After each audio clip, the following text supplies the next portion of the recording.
Good evening, Teletexters, and welcome to the BLOCKDOWN Wind Down.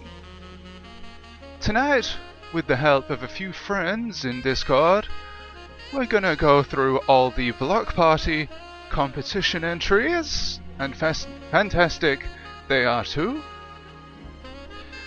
and choose our favourites, as well as launching the official voting.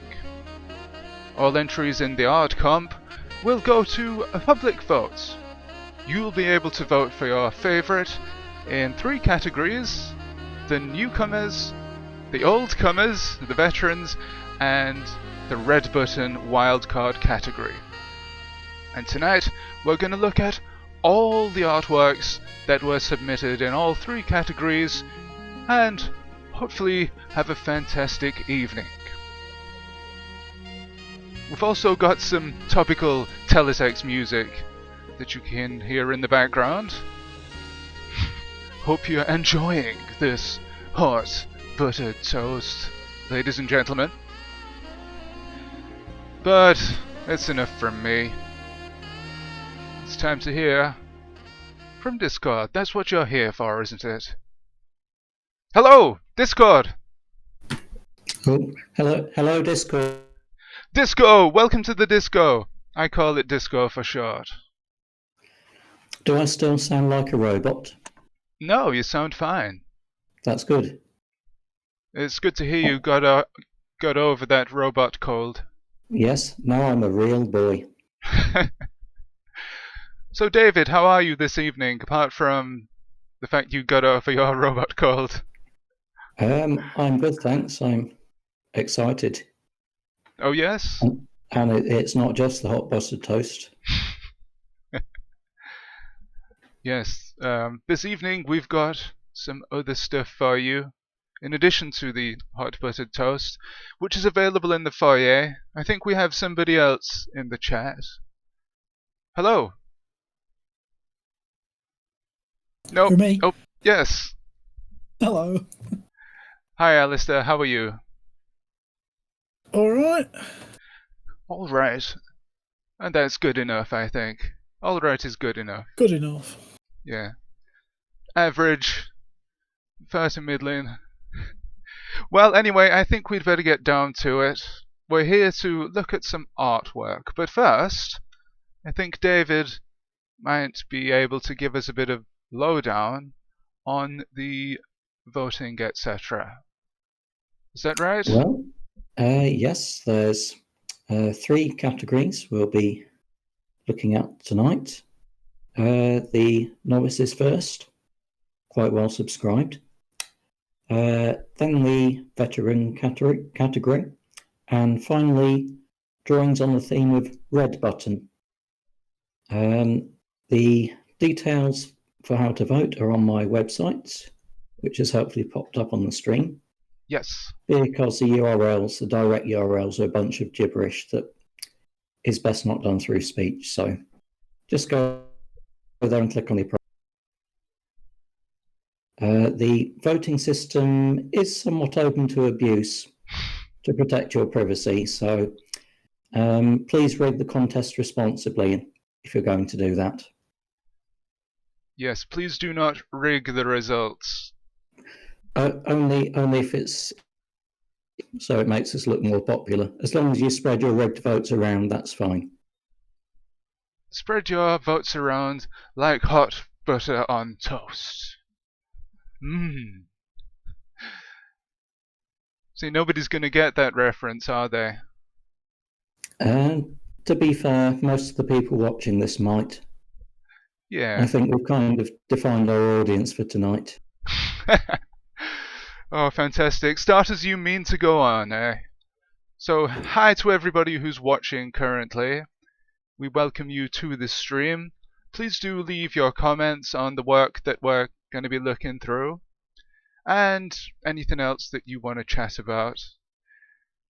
But yeah, as I say, mainly we're going to be looking at the art.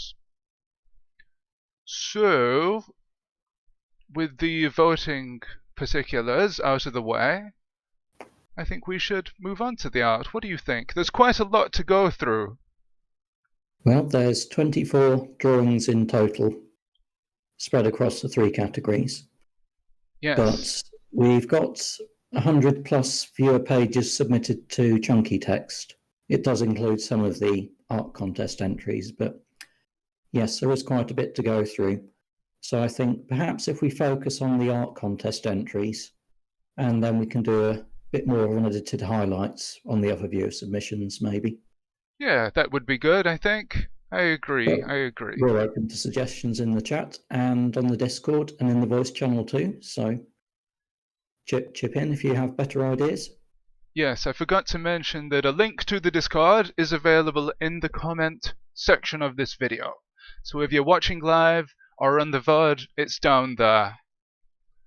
And yes, if you are watching live, please do join the Discord.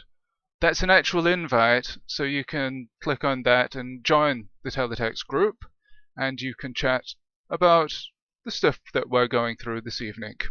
So as David mentioned, I think the first part of call should be... Slight change of plan, possibly. Yes? Might you be able to slip in a link to the Block Party page in the YouTube description? Yeah, the arbitrary files voting page. Yes, we can do that. I'm not sure direct links to each of the 3 categories, whatever's easiest. Yes, I'll be able to do that after the stream, I think. Okay. But for now, go on. Well, I was going to say I can sing while you go offline and fiddle with it, but that will probably lose the 10 remaining viewers. We've got 10 viewers. Wow, that's amazing. Yep. Hi, everybody. They'll be tuning out now that hot buttered toast is gone. Oh, yeah, probably. But should we get to the artworks? I'm sure people are itching to see it all. Yep. So we'll start off with the competition entries, of which, did you say there are 24? Yes, 24 in total. Yep, and then after that, if we've got time, we'll go look through viewers' pages, the other pages. Frankly, some of them should have been entered in the art contest. There's some very high standards and some very low standards, but we might have to cut those ones out. One of the rules is you can only enter 1 category per person. No, sorry, 1 entry per category per person. So you can enter either the novices or the veterans category in addition to the red button category. Yes, that's correct. Correct. So on screen we have at the moment, guys in the Discord, do you have my stream loaded? Can you see? I do. Excellent. So you can see what I can see when I'm cleaning Windows. Now you can see the artwork that I... Page 201. A chat. And that's by Fidian Genial.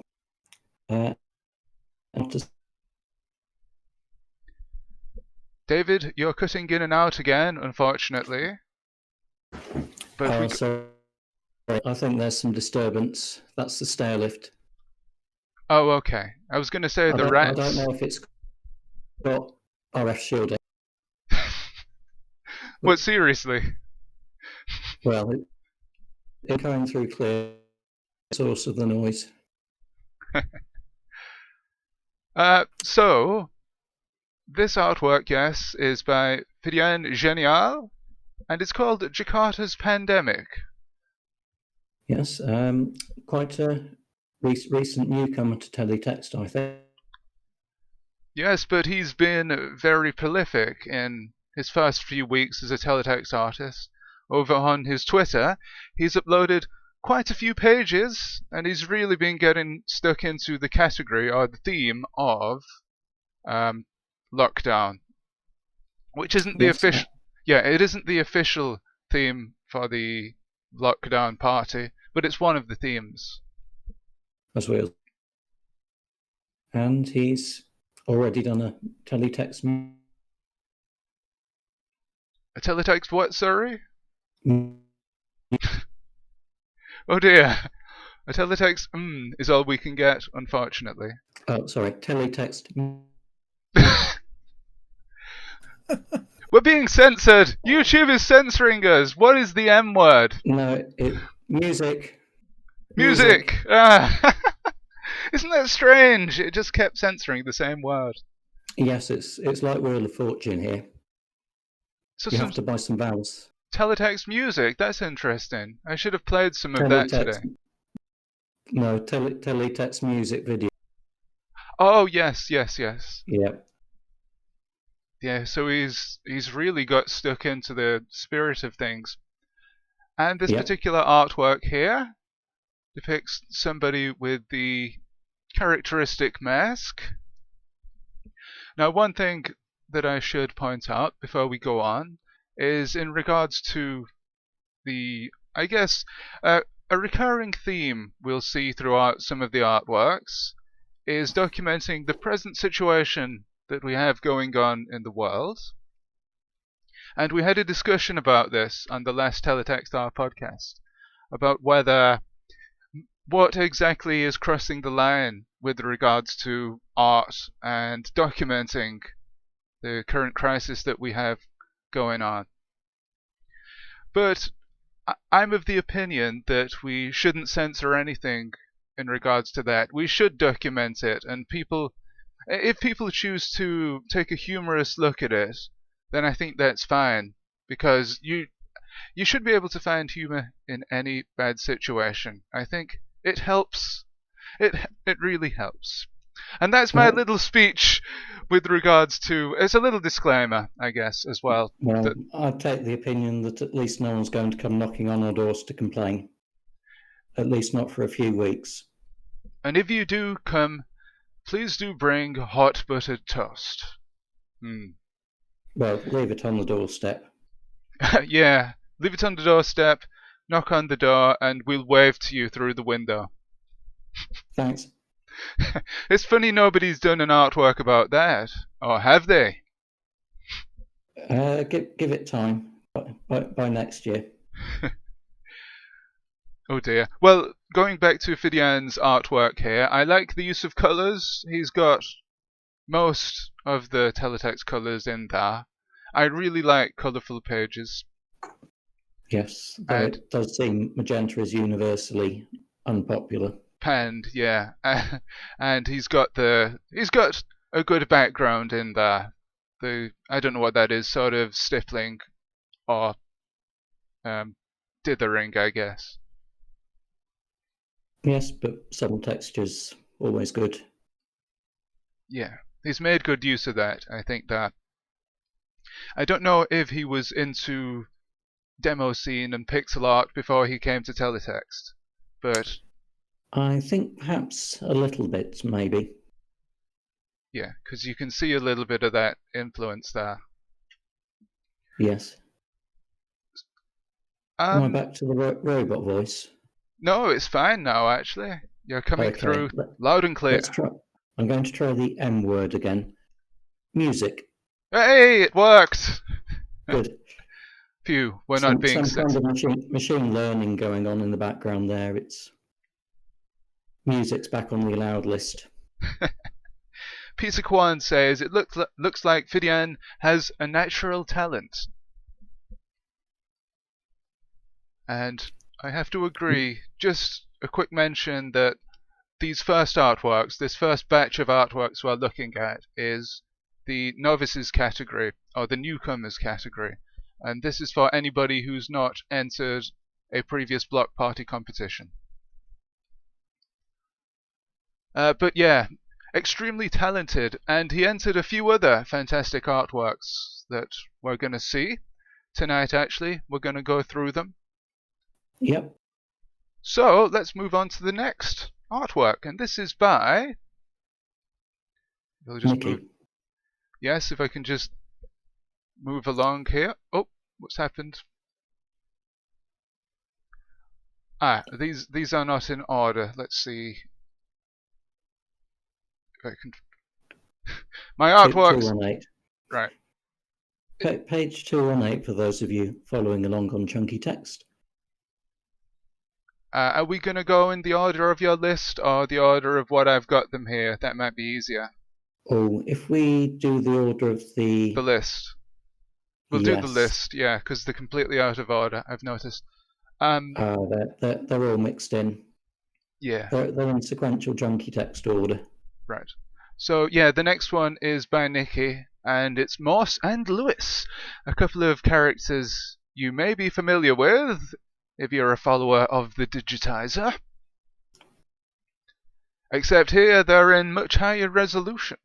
You can see a lot more of the detail on the faces. Yep.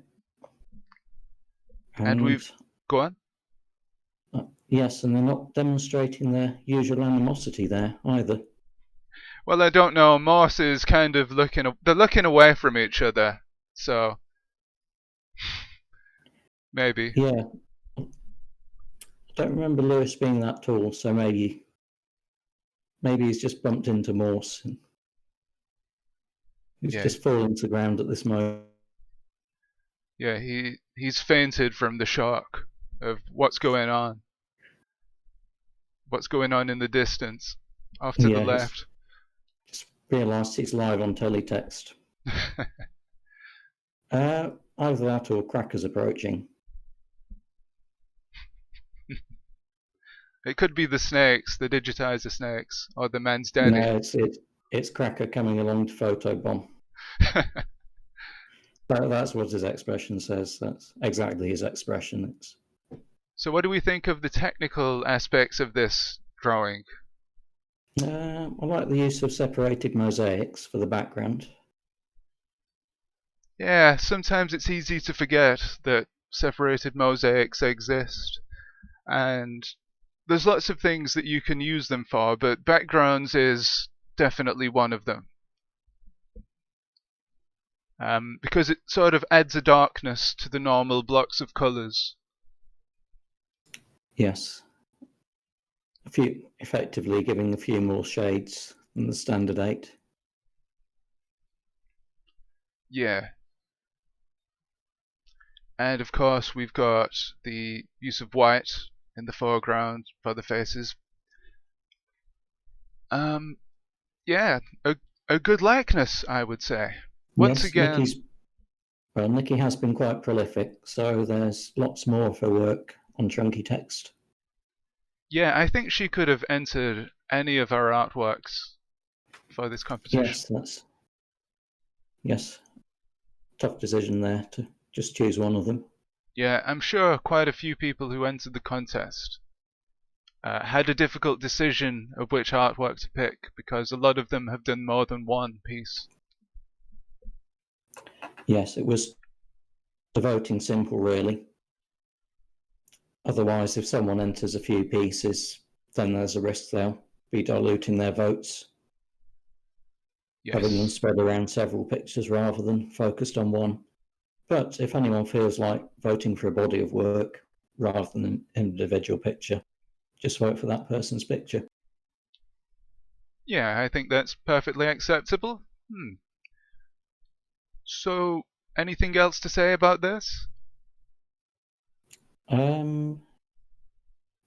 No. I think we've got 22 more to get through. So Okay. The next one is the sunset, so here it is. Tonko at Sunset by Marco Varesio. And on this piece, there's a hidden reveal me do. Press reveal for geolocation. yes, and that's exclusive for chunky text viewers who can view that on page 226. Yeah, unfortunately, with these static images, we can't see the reveal O's or the flashing. But if you get the general impression here. So yeah, I really like this one, by the way. I like the ones that make a good use of the background aspect, the background attribute, rather. In addition to, I'm guessing hell graphics are used here as well? It appears yes, so. definitely hell graphics for the color transitions. Because you can do some very impressive things like this with those two tools, but they are very fiddly and difficult to get to grips with. Yes, so. But like I say, they can yield some very impressive results. Like here, I love how at the top of the little oval, we've got the stars in the sky. Yes, I do apologise. I've restarted Discord now. Based on last week's performance, you can expect it to crash a couple more times in this stream. So That's okay. As long as mine doesn't crash, well, nobody will. not simultaneously. Yeah. Whoa, no. So, Well, hopefully nobody will notice. Hopefully. Yeah, so I'm not sure if that's foreground or background black in the center there. oh, it's I think it's whichever one requires, That's foreground black. because I exported it as level 1 and the buildings disappeared. So Oh no! yes, Yes, so if you're viewing this on a level 1 television, there is a sequence of buildings in the middle of the image. yes, that would be impressive, viewing the live stream on a level 1 television.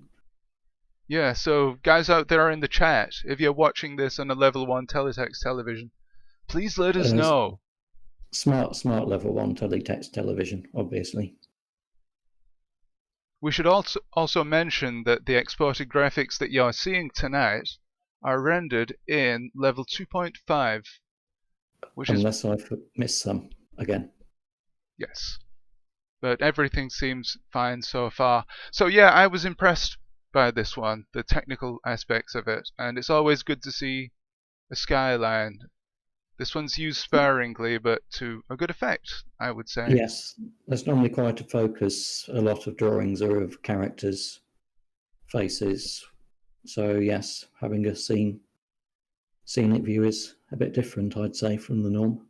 Yeah. I like skylines, actually. I think they're a good fit in teletext. And maybe we should do more of them as artists. Blocky skylines. I'd love to see more of them. Right, so... we have some more coming up later. Yes. And the next entry is on page 239. Which is this C5, if we can... Yes. Here we go. And this is by Jeliga. I think that's the pronunciation. His name's on the screen there. And it appears to be a nasal or a nasal in his C5. Is that a character from Star Wars or something? I think there was a reference to Lord of the Rings somewhere. Though I'm not too hot on that. But I can talk about the C5 quite happily. Whatever it is, I think it's wonderful.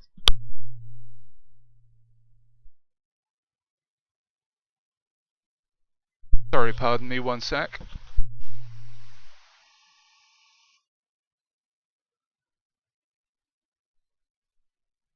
Perhaps Sedex Guesser could shed some light on this entry for us. No idea. Okay. Well, it's a fairly well rendered C5.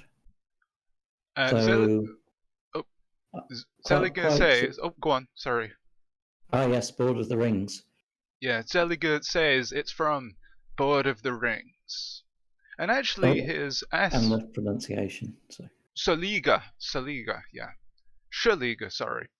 And his avatar in Discord looks to be a higher resolution version of this particular entry. So perhaps there's some story to this picture. We'll find out. He's in the chat. So. Yeah, I think it works without a story. It's just a good picture of a monster. I do wonder if the C5 could ever actually get airborne, short of being hit by a truck. Is he doing a wheelie? I think you could do a wheelie in the C5 easily enough.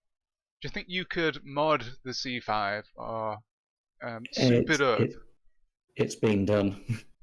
It's been done. Land speed record in a Citroen. I mean, just to ensure C5. Injury when using it, I think. So. I keep saying it's a Citroen. No. Yes, confusingly, there is a Citroen C5, and even more confusingly, there was a Citroen ZX. Oh dear, they're copying each other. So, Shaliga says he drew this years ago and tried to drop it down for teletext. And I think it quite well. Yeah, he's done a very good job. Let's have a look at some of the technical aspects we've got here. We've got a bit of dithering or shading, diffusion, is that the name? Around the top part of the C5 there. And I think that we've got the tree in the background. Yeah. No hold graphics that I can see, but it works with the outlines fine as it is, I think. So You don't necessarily need held graphics for this one, I don't think. no, thick outlines can work quite well. Can actually improve some pictures having that definition. So Shout out to the I like. curved border as well. Go on, Alistair. I was just going to say I like the curved corners. It looks like an old photo. yeah, not many people have thought to do that. So You mean for these entries, or in general? yes, it's in general it's mostly rectangular. I think we might see one or two more of the curved corners tonight. Yeah, it makes it look a bit like a Polaroid.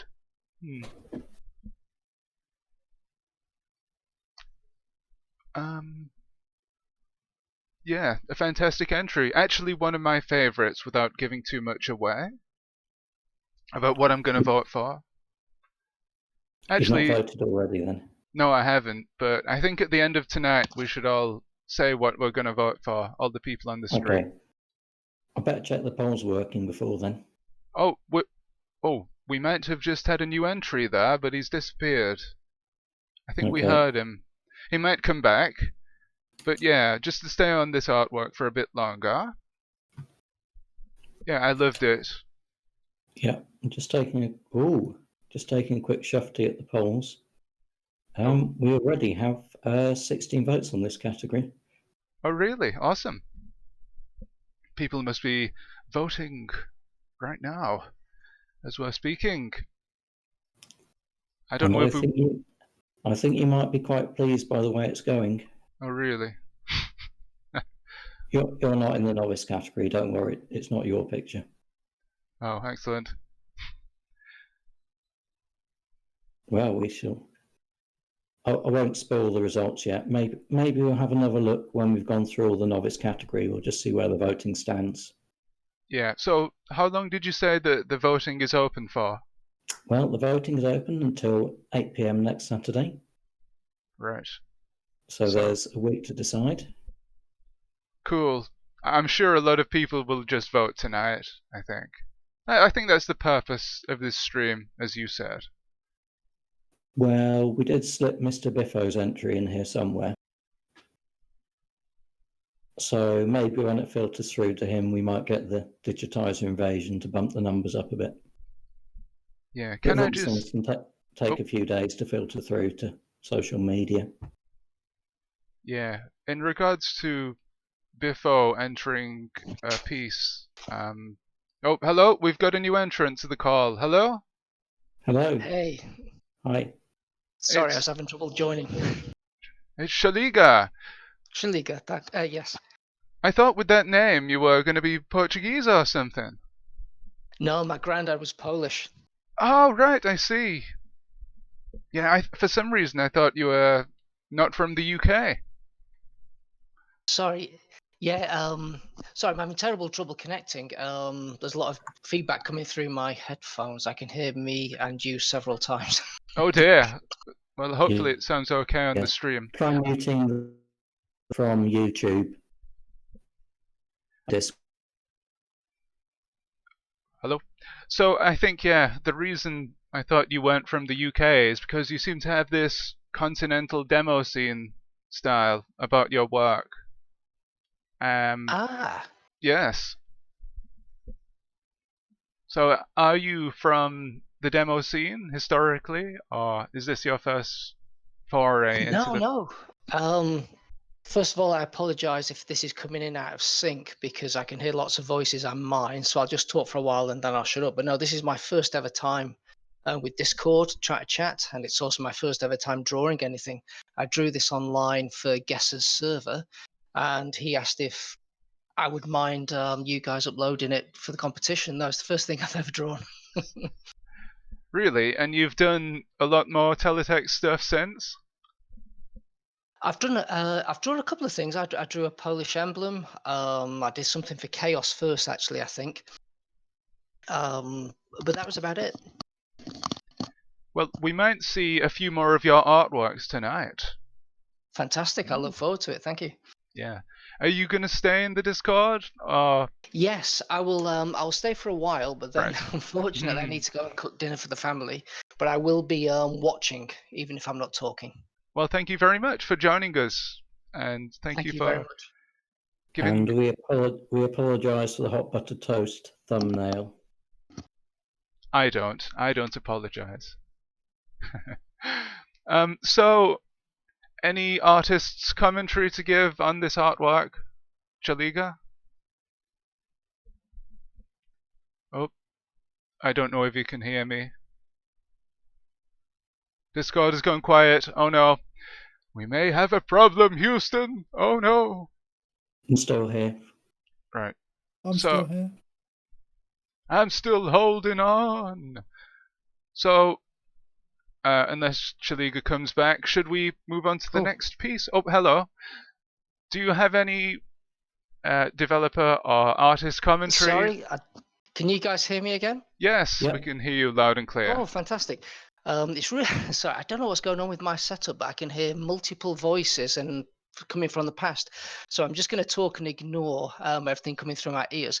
In terms of artist comments, this was the first proper piece I tried to draw. I tend to draw a fair bit with pencils when I have some spare time, which is why I tried to draw some of the shading. However, the thing that I found really difficult with this teletext is the resolution. If you try to draw maybe a pair of eyes with a pencil, it's really easy. But with teletext, I found that quite often I was having to change what I'd already drawn in order to put in the control codes so that I could, change the colors. That was the thing that I'm having only drawn a couple of pictures. I'm finding really very difficult. So one of my other pictures that's on chunky text, I've hardly put any colors in that. It was just the outline of a Spitfire. I was trying to get the double elliptical wing on there, and it was very, very difficult. So I think in the end, I just drew green on black background, and it made me laugh because it reminded me of my first ever favorite computer, the Spectrum, where people tended to do, sort of red on black or white on black in order to try and get the resolution in there. So it reminded me a little bit of this. And the reason that I've managed to put some of the shading in, especially on the tree and around the C5 and on the, whatever they call the red cover, the tonneau, I think they called it, was because I couldn't draw what I needed to draw. So it's making me smile to think that people are saying that they like the way I've shaded around the outside of the shape, but I had to do that because I couldn't do what I wanted to do. Well, I think teletext is about doing that a little bit and making a few concessions with regards to your design. Often I'll draw something out, plan it out, and then, like you say, trying to put the control codes in ruins it. In that situation, like you did actually with your Spitfire image, it's just best to say, keep it monochrome. Just have one color and black, and keep the detail. It's a choice that teletexters have to make. It's always an exercise in compromise, isn't it? Trying to put detail into a teletext page. Precisely, yeah, and I think this strikes a good balance. And I'm sure this will be very popular in the novice category. So Shaliga, I hope you stick with us throughout the night. Like we say, we're going to move on to some more of your artworks later, but for now, I think we should progress with the next entry in the comp. Of course, thank you very much. Thank you very Thank you. much. So the next Which is on one page 247 for those on chunky text. is a PDA. Oh, here it is. The Nhanux Pocket 2000, is that correct? Yes, that's the one. Entitled PDA. And I thought this was a real device, but until my search, What was that, sorry? I thought this was a real device until my searches came up blank. So that's an endorsement right there. Well, it's got a really ace backlight, which makes it better than the Game Boy. Ooh! Shots fired there. Well, it's Game Boy Advance specifically. Yeah. I think it was all right on the original Game Boy. It was the Game Boy Advance where You had to hold it directly at the sun to be able to see what was happening. Yeah, and the 4 AA batteries in the original Game Boy ran out after an hour. Wasn't that bad. It was I think the Game Gear suffered even more. But I wonder if this device uses batteries. I bet it does.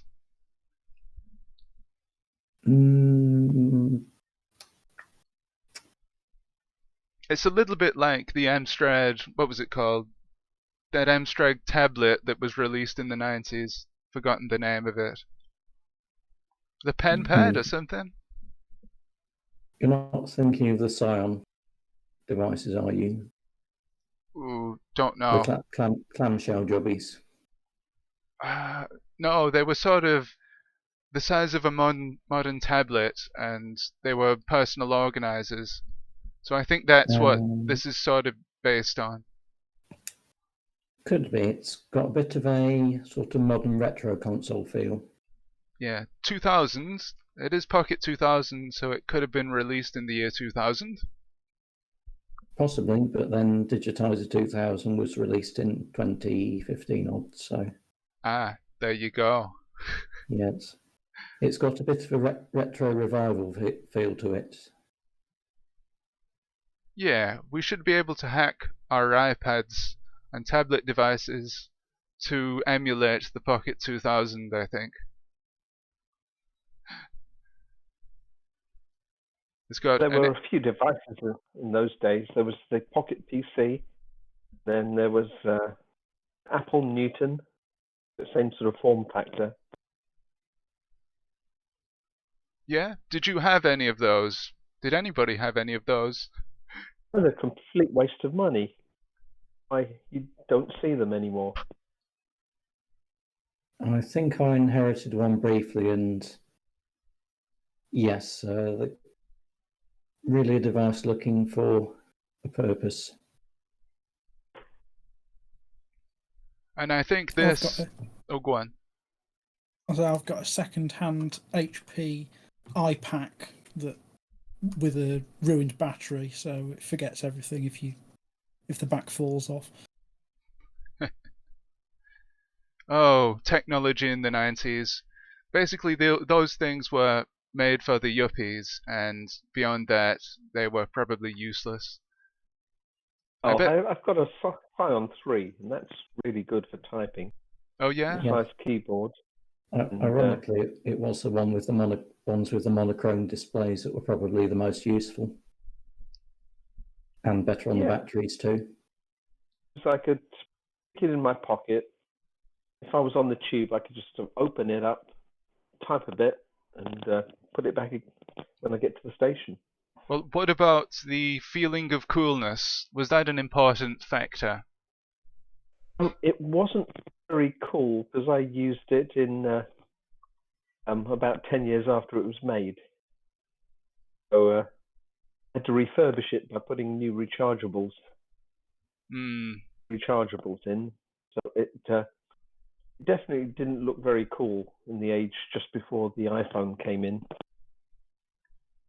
Smalley says he had a Newton, or they had a Newton, but not from new. So hopefully you used that, and hopefully you didn't get it when it cost about 500 quid.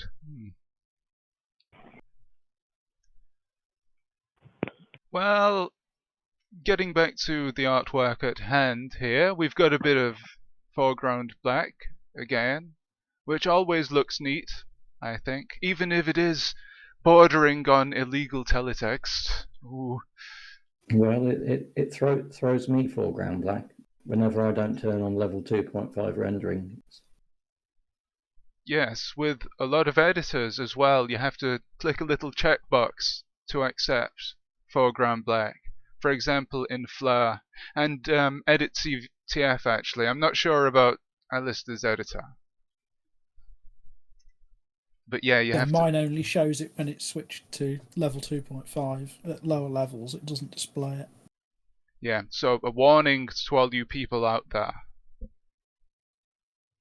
with regards to foreground black and alpha black. Yes. It's like the freemium feature of Teletext. Indeed. It's liable to crash at some point. So what do we think about this? A good concept. I like the concept, actually, and so there's a neat design to it as well. A good graphical design to it. More graphic than artistic, I think. Yes, but at the same time, quite believable. Oh yeah, With a large amount of text rather than graphics. that's okay. Actually, later on we might have some text-only entries, because there are other forms of art that have been entered into this competition. We'll get to those, but for now I think we should move on to our next entry in the novices category. On page 255 for chunky text viewers. Here it is, and it's in level 2.5. It's Beeble Pete's Elizabeth Sladen as Sarah Jane Smith. And it's certainly the most ambitious level 2.5 in the novice category, I'd Yeah, say. but what's the point of doing 2.5 if you're not going to put orange in? Pete, you failed in your duty as a teletext artist. So we've This sort got of... pink. Yeah, Just we've got... imagine what the German dodgy telephone sites would have looked like if they had pink. Yeah, that would have been good, wouldn't it? Instead of having yellow skin, they would have had all manner of colours. You've got a very low selection of colours when it comes to doing human skin. But in this case, because it's a level 2.5 drawing, yeah, you have basically infinite colours to select from. And we've got the lesser spotted brown as well. Actually, some shades of purple as well. Yeah. So even though he's not used orange, as it were, he's used some of the other colours that are not available in level 1. But still only, I think, 8 colours, effectively. Yeah, and he's used them well here. Yes. I especially like the back. Got a little bit of perspective in there, not just a flat texture. Indeed, it's, as Horsenberger said on a previous stream, it can be often difficult to decide what to put in the background, and we've got a nice selection of blobs here. Yes, does feel Doctor Who. Oh yeah, yeah. Doctor Who-ish. The teeth, like this little touch of grey. So it's Yep, that's not good. much grey, but he used a palette just to fill in the teeth.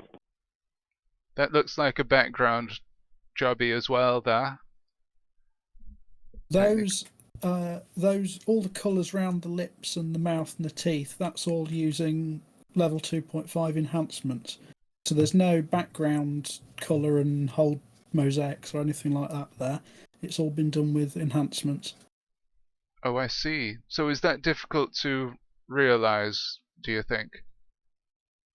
Well, it's very fiddly, yeah.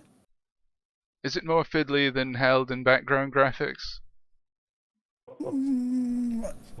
I'd say it depends which one you've had more practice at. Right, so what you're more familiar with. But I think it takes a lot of guts to go with a portrait often, because I think it can be pretty difficult to represent somebody entirely in teletext, somebody faithfully, because of the lack of detail which Saliga mentioned earlier. It, especially only using half the page as Pete has done here, it can be difficult to get all that detail in. But we've got a lot of single pixel lines here. Go on. Oh, no, just something happened in the background. The dog barking in the background. Snapper wanted to go out, bark at the neighbours. Hi, Snapper. How are you this evening, Snapper? I wonder what he would think of this artwork. Good ask. I don't think he's a great Doctor Who fan. You don't think he's a Doctor Who fan? No. So does anybody know, or is anybody familiar with how Elizabeth Sladen or Slowden looks? She didn't look quite like that, but not too far off. Yeah, so I think it's a good representation. Do you think so? It's better than I could do. Oh. No, I think we should give Pete a bit more credit than that. It's a very, very good representation. And Yes, it's with the background and the black space on the house, just that bit of brown. It's, as a composition, it's nicely put together, even if you don't know the show. precisely. And we've got some good use of shading that I've just noticed, and shadow in the right part of the screen, which can be Yes. often difficult to pull off, I think. Yes, it's quite ambitious for a first-time entrant. Yeah, of course. Yeah. Yeah. A little bit higher quality than you'd expect in the novices category. Oh, it's going to be close. Who's going to win this? So I think we should move on to the next one, because we're not even halfway through these entries in the novice category. So just 268. speed up a little bit. 268. Yep, 268. If you're playing along at home, it's Squaremelia's first teletext page. Yes, with a reveal effect exclusive to Chunky Text viewers. Yep, it's Gyroid at the party. I believe he's from Animal Crossing, is that right? I've heard that, but I don't know where Gyroid appears or in which game. I've seen a picture of him online. He's a fire hydrant. I don't know what the cherries have to do with it, though. But yeah, I know he's a fire hydrant. So yes, another first attempt at artwork, teletext artwork. And we've got some nice detailing on Gyroid's body there, and a good representation of the cherries, I think, as well. Yeah, definitely cherries. So what happens if you press reveal? You can see him getting down with it, can't you? You can see him getting his jive on, getting his gyroid on.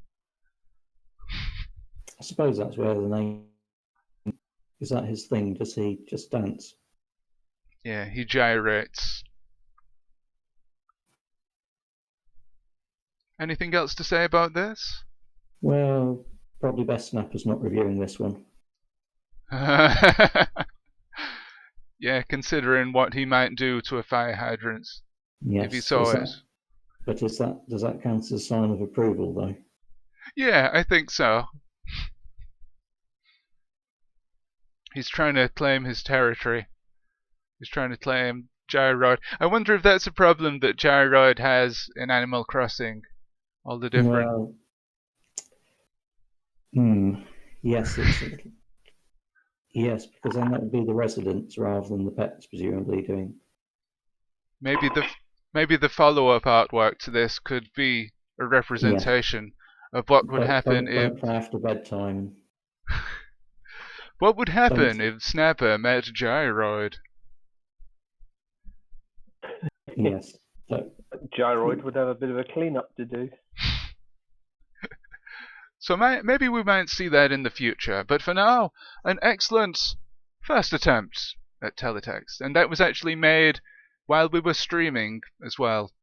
I happen to know that Jodie, Squaremelia, submitted that, or made it while she was listening to our BLOCKDOWN live stream on Saturday the 25th. So excellent stuff. And we have another entry coming up now by page 28. Yeah, it's by Chris Young. Let's get that up on the stream for you in level 2.5, the Blossom Edition. Indeed. Now, I happen to know that Chris Young, the creator of this artwork, has made quite a few teletext artworks in the past, but he hasn't done any entries for our block party competitions. So this is, I guess it's a cherry blossom from the colour of the blossom. Right? It's probably not an apple blossom. What's the other one? There are 3 types of blossoms, aren't there? Apple, cherry, and pear. That's it. Because I've got either an apple or a pear blossom in my front garden. I think it's an apple. So I've done a representation personally of a blossom in the past. A blossom tree. Whatever they're called. Apple blossom is white and cherry blossom is pink. Yeah. I think it's... I'd go for cherry on Yeah. this one. I think it is. If it were level 1, then you might be limited to just apple blossom. But as it's Right. 2.5, we can... There is a level 1 variant on chunky text as well. Indeed. So a shout out to Awake in Beds. He's a frequenter. He's a frequenter of the Teletext Discord. And, like I said, a long time lurker in the Teletext community. First time contributor. Yes, to the block please party. send in your pictures, lurkers. Even though the competition's closed, chunky text is still open. Yeah, I think we should keep it open permanently so people can just keep adding stuff to it. That would be cool. If somebody out there could admin it, I'd be happy to admin it, as long as it's not too technical a job. The difficulty is it's going to fill up with pages, so at some point we need to purge things off again. Yeah. Start a new service. We could have one a year or something. And then... Well, that's what I did. This is why it's on Chunky Text, which was the service set up last year for Chunky Fringe, and why some of the articles are still there from last year. It makes, I think, more sense just to keep rolling over the same service and just set up free art contests each time. It means there's always something for people to look at on there, and you can view it on your Raspberry Pi as well. It's installed in the VBit setup program, so you can set your Pi to display chunky text if you want. Yes, and I do recommend doing that and viewing things as they are meant to be seen on a proper television, preferably one from the 90s, a big chunky CRT. So that's your task for this weekend. That's your task for tomorrow. Dig out that chunky CRT from the attic and get the Raspberry Pi going. So we have some held graphics here, I think. Let's have a look. Yeah, those are held graphics. I'm not sure. Oh, they could be level 2.5 enhancements Yeah, again. There's held mosaics on the tree there, yeah. Yeah, they're very well hidden because you wouldn't necessarily notice them at first glance. Yeah, good job. Combination, Pardon? possibly. Pardon? What did you say? Combination there. A good combination. Yes, the bottom left blossom. I think that's not a held graphic going onto the branch from the blossom, but it could be some. So technically, yeah, there are some more advanced techniques at work here. Again, excellent stuff for a first attempt. And we've got the blue background as well, which I think really adds something to the piece. Really sets the mood. Quite. And the only piece with a full screen blue border. Ah. I think people wouldn't have thought to enter 2.5 stuff, would they? Necessarily. Oh dear, I certainly forgot that I could do it. Otherwise I might have. I thought it was too fancy. Hmm. I didn't know if most viewers back in the day would have had 2.5, so Yeah. just to be safe. So what do we have next? Page 296, and I think there's a bit of a skyline in here.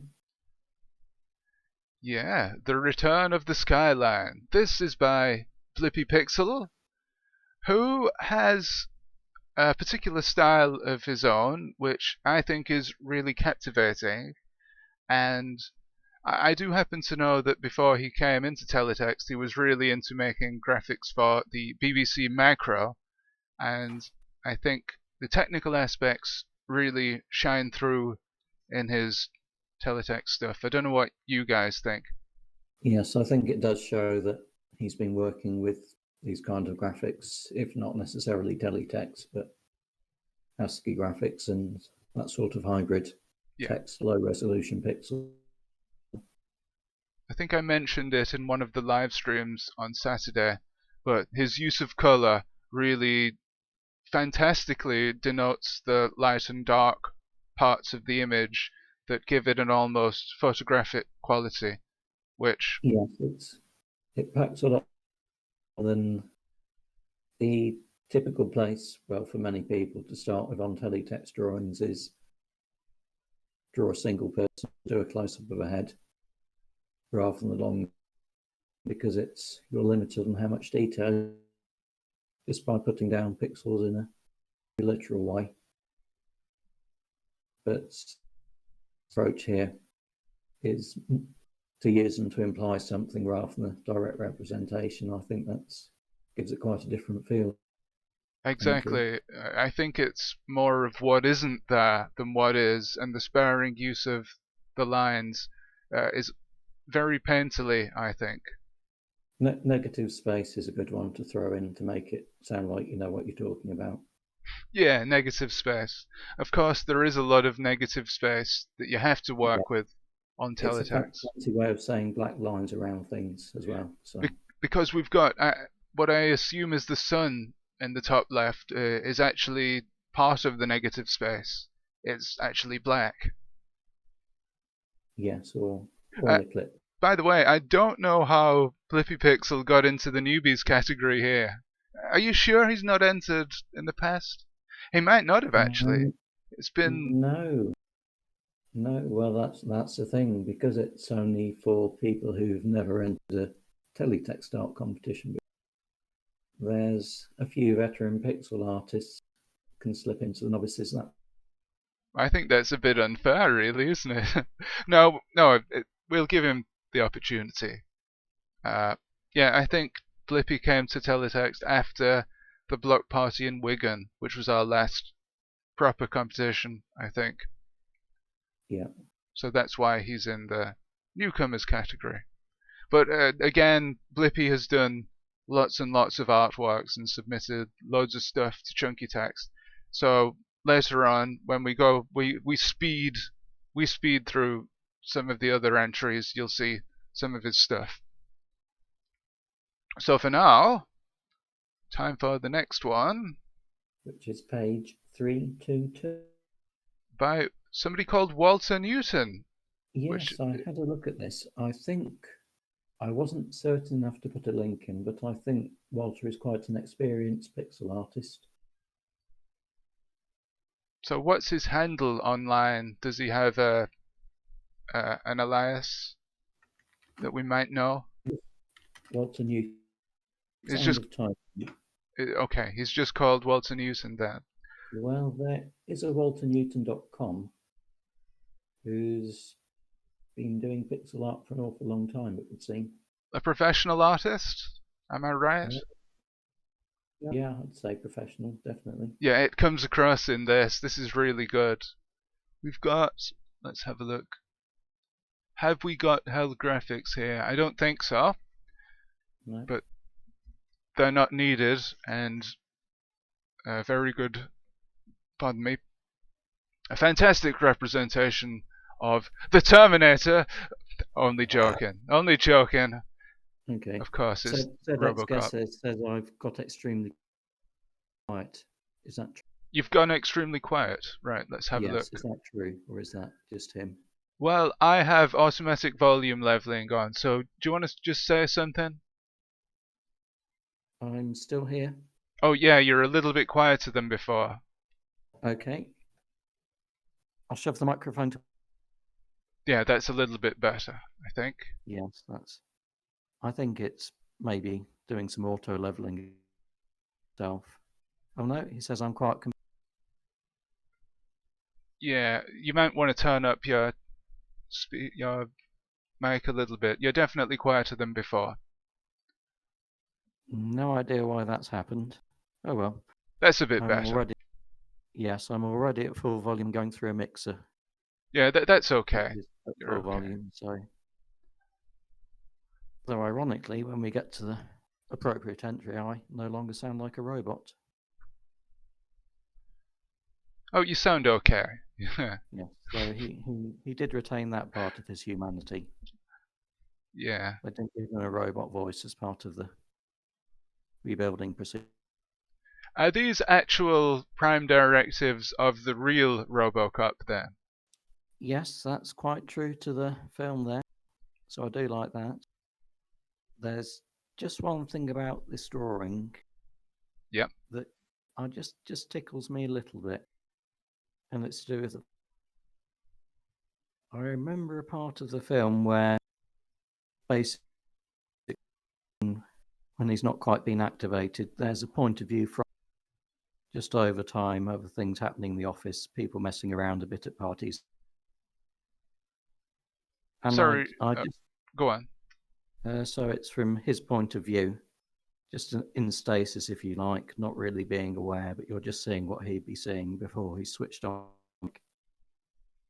And I think there's a few minor indignities, like someone on him during a Christmas party or something. Sorry, you're cutting out a little bit. What was the last thing you said? That's fine. It was if I'm cutting out, perhaps I should keep my comments shorter then.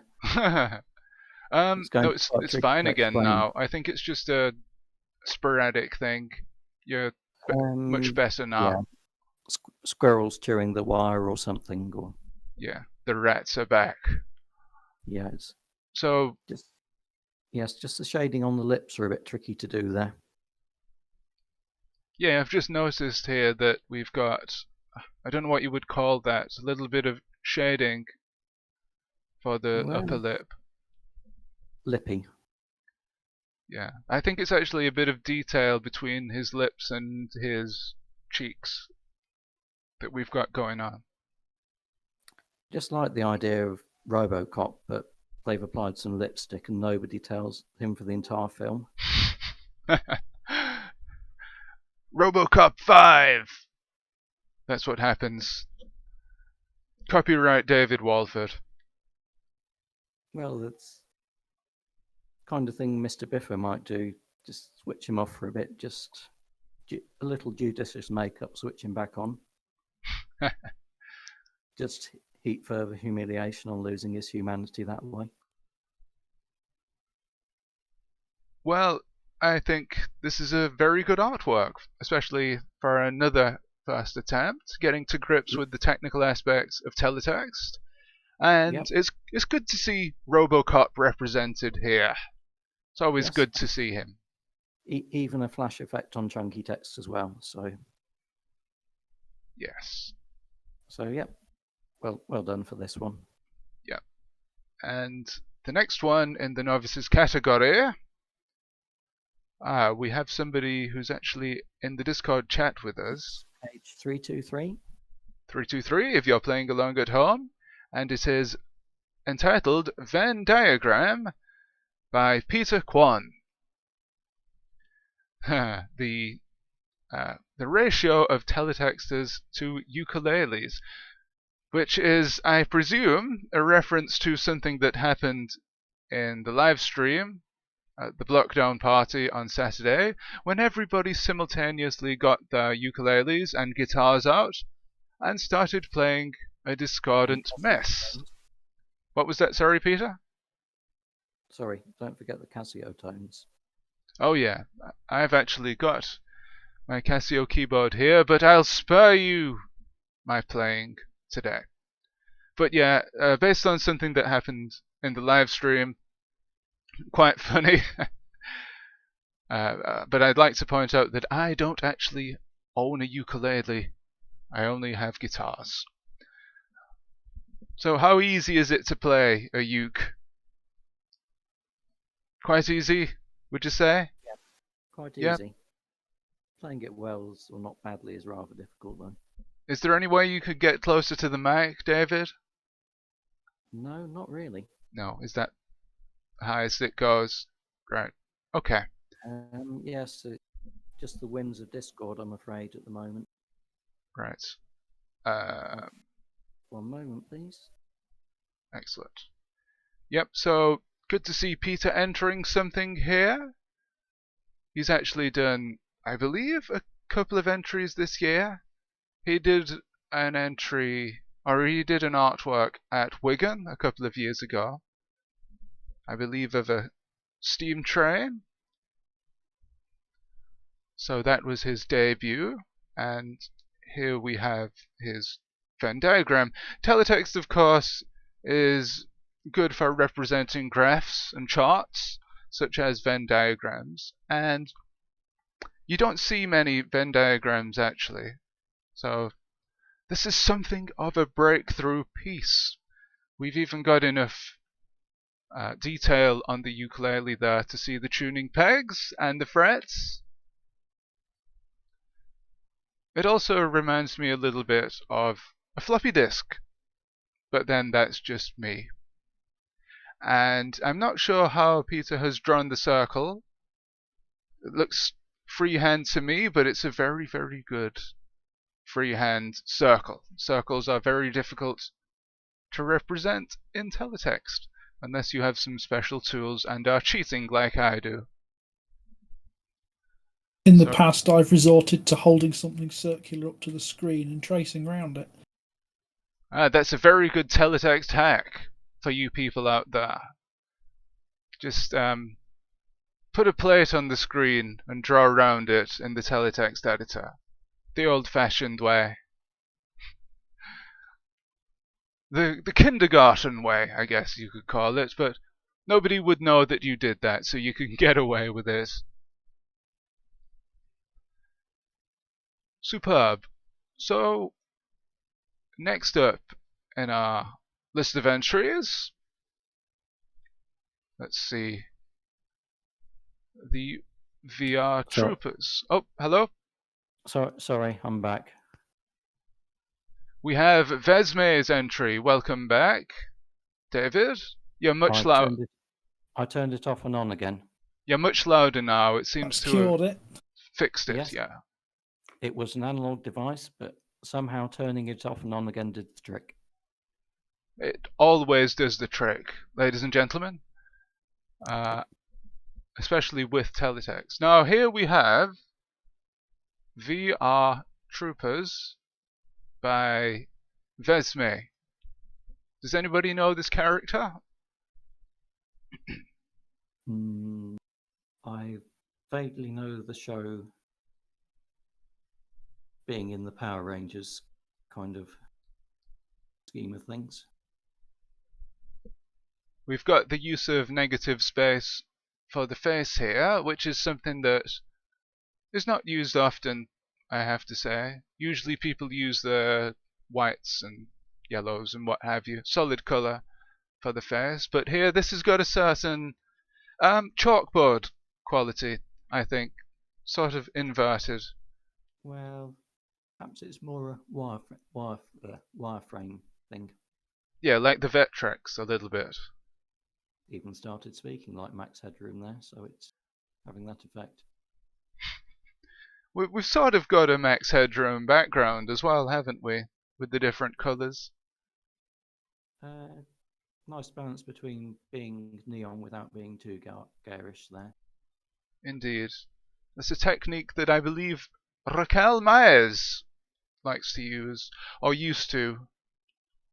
I think people's styles change over the years, and there was a point at which last year that she was using that sort of background technique a lot. 1212, can you hear me? Yes, I can hear you. Can you hear me? Yes, I can hear you loud and clear. So I don't think I'm speaking loudly enough into the mic. Hopefully people out there can hear me. No, you sound good to me. I was just wondering if Raquel really went in for colour much. No. You're fine, Dan. I can't hear David at all again. Yeah, the Petsky sort of style, white on black. And just, I'm going to reserve what I'm going to say about Raquel a little bit, because we've got her entries coming up in a bit. But just suffice to say, there's a little bit of Raquel's influence, I think, perhaps going on here. Are they wearing a Mr. T style gold chain there? Perhaps? I'm not sure. Or maybe it could be the collar. I shall be back in one moment. I think I may have identified the problem. Okay. And the problem of the eyes is solved here by having the white pupils. Are they the pupils? Oh dear. I'm not a I'm not a biologist. I don't know what these things are called. Sclera. I think they're called sclera. So we've got some white sclera there. And possibly some teeth. White teeth. Fesme's in the YouTube chat. Oh, hi Vesme. It's a gold chain, Vesme says. So, yeah, let's see. Any comments you have about this artwork, Vesme? Any behind the scenes artists' quips or comments? I've just noticed we've got the sort of shading on the chin there. Whatchamacallit? Sorry, it's late at night. I can't think now what things are. Sorry, we've got the sort of dotted lines on the chin there. Dotted. I think that's it. Dashed.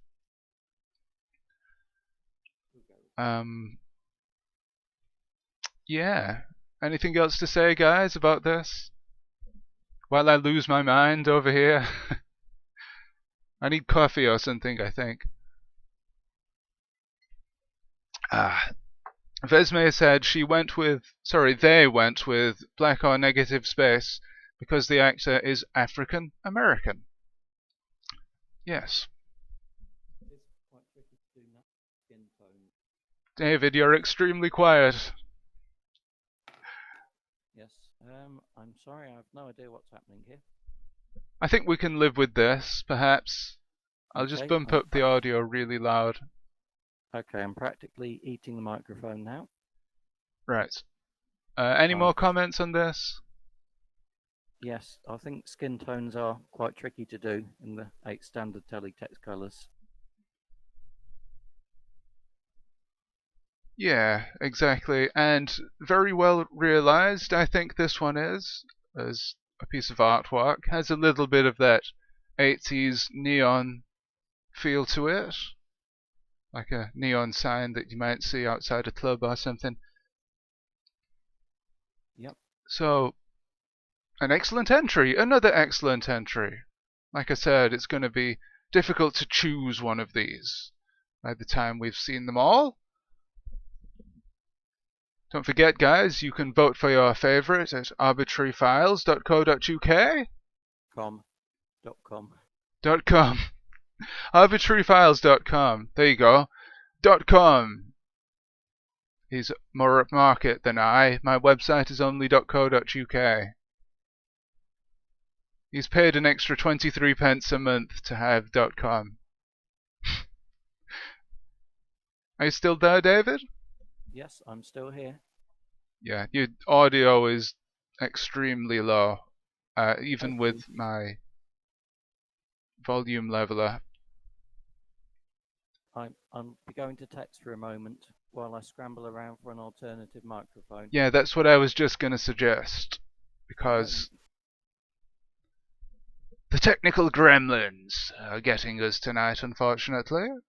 Simon Björkborn is in the comments. He says, "Hey, Vesme and ZX." Vesme says, "The character lives like in a computer with a funky background. That inspired the background." Yeah, it is a little bit like Max Headroom, I suppose. What came first, Max Headroom or the VR pup? So maybe, yeah, it was inspired a little bit by Max Headroom. But I think we should move on to the next artwork. We've got 3 more in the novices category. And the next one is by San Meech, a good friend of mine. It is Trump Tales, a reference to something that has gone on in the media recently. Something that may or may not go down in history. We'll see. But we have some use of, let's see, we've got, is that held graphics there? Yes, we've got some background graphics. So I think it's just new background and a colour. I don't think there's any hold on there. Right, so we've got I think background. That's just done with background colours. Yeah, Vesme says VR Pope is from VR Troopers, which came after something. The answer to your question that you asked. Oh yeah, after Max Headroom. Oh, thank you for that. Sorry, I'm losing it a bit now at this time of night. But getting back to Trump Tale, maybe I need to drink some toilet duck, which, of course, Father Jack famously drank in Father Ted. So maybe there's a crossover with Father Ted and Trump Tales here. The Corona Bar detox drinks. Ladies and gentlemen, don't try this at home. The Tequila Sunrise. Yeah. It puts me in mind of the Guns N' Roses song, "I used to love her, but I had to kill her." Or is it "I had tequila"? Tequila Sunrise. Yeah, sorry about that. Max Headroom was 85, says Peter. So maybe a touch of influence in the VR pop. I have to admit, this isn't the artwork that Sam submitted, because I messed around with it a little bit and added a bit of detail in the blocky parts on the left, but that's fine. We can have it as an entry, as a sort of collaboration. He did all the main bits. Like, I like how we've got the blessed through alphanumerics there on the word toilet above duck, and we've got the duck's head. That's very good, and particularly the glass with the drink in it, fizzing, I presume. Fizzy toilet duck. Oh, I bet that's wonderful. So, enough pop culture references from me. I like the lettering as well here, a variety of different types of lettering. We've got a bit of cursive at the bottom there on Sunrise, and the more typical teletext lettering on Tequila. Peter Kwan says, and 4 pixel fonts. Yes, yeah. A bit of variety, always great to see. And a little bit of political satire. Vesme points that out. They say lots of fonts. It is they, isn't it, Vesme? I've got to get that right, haven't I? Is it she or they? Are you a she or a they? I don't want to get that wrong. So, moving on to the next one. The penultimate entry in the newcomers category. It is not a piece of art, a teletext art, but it is a piece of poetry. submitted to WTF Facts. We've got the WTF header there, and it's very appropriate for this nonsense poem, which, if you don't mind, I would like to read for you now. As sentient waves crush battered seas, lampooned sorry maids churn cries of murked scents and salty vines. Woe! Must the vast rays seek revenge? I must sense them at once, cursed merry methered twains, and set goshed peri men seen enthralled. Overseeing the giant tradition lies a hefty vet, cheetah makeup, like his presidential claims, button me. As I clasp shut my praying hands, lo, Lancashire, mendit culpat. I have seen famine like no other, but see my regret in provision of comfort. That night was a gathering of virtual mess, a stealing company of the turt modern fest. A poem by Ned Jean Louis, or Ned Jean Lewis, 2020. And I don't think we've ever had poetry submitted to the Block Party competitions before, so that's definitely a first. I'm not really a poet. I don't know if people out here in the chat are poets, so they can sing the praises, I guess, or otherwise. Oops, sorry. I'll just move my mouse cursor away there. Apologies. But I like how it's been specifically made for teletext, so all the lines fit. Just a suggestion, what would have been cooler. It's good as it is, but I think to add that extra element, but it would have been cool if you made all the lines line up, all the lines of the verse line up vertically. You know, like they did with the headlines on CFX? That would have been a heck of a challenge, I guess, with this. But okay, I think I'm back. Yep, that's better. The audio is better, definitely. That's worrying. I'm now on the microphone. I've dug out of the drawer of miscellaneous bits that never get used. Well, we can definitely hear you, and it seems a lot better now. Cool. Yeah, I'm quite annoyed I missed Tequila Sunrise, because I really like the toilet duck. We can put it back for a sec. No. So, what did you want to say about it? Oh, I just really like the toilet duck bottle.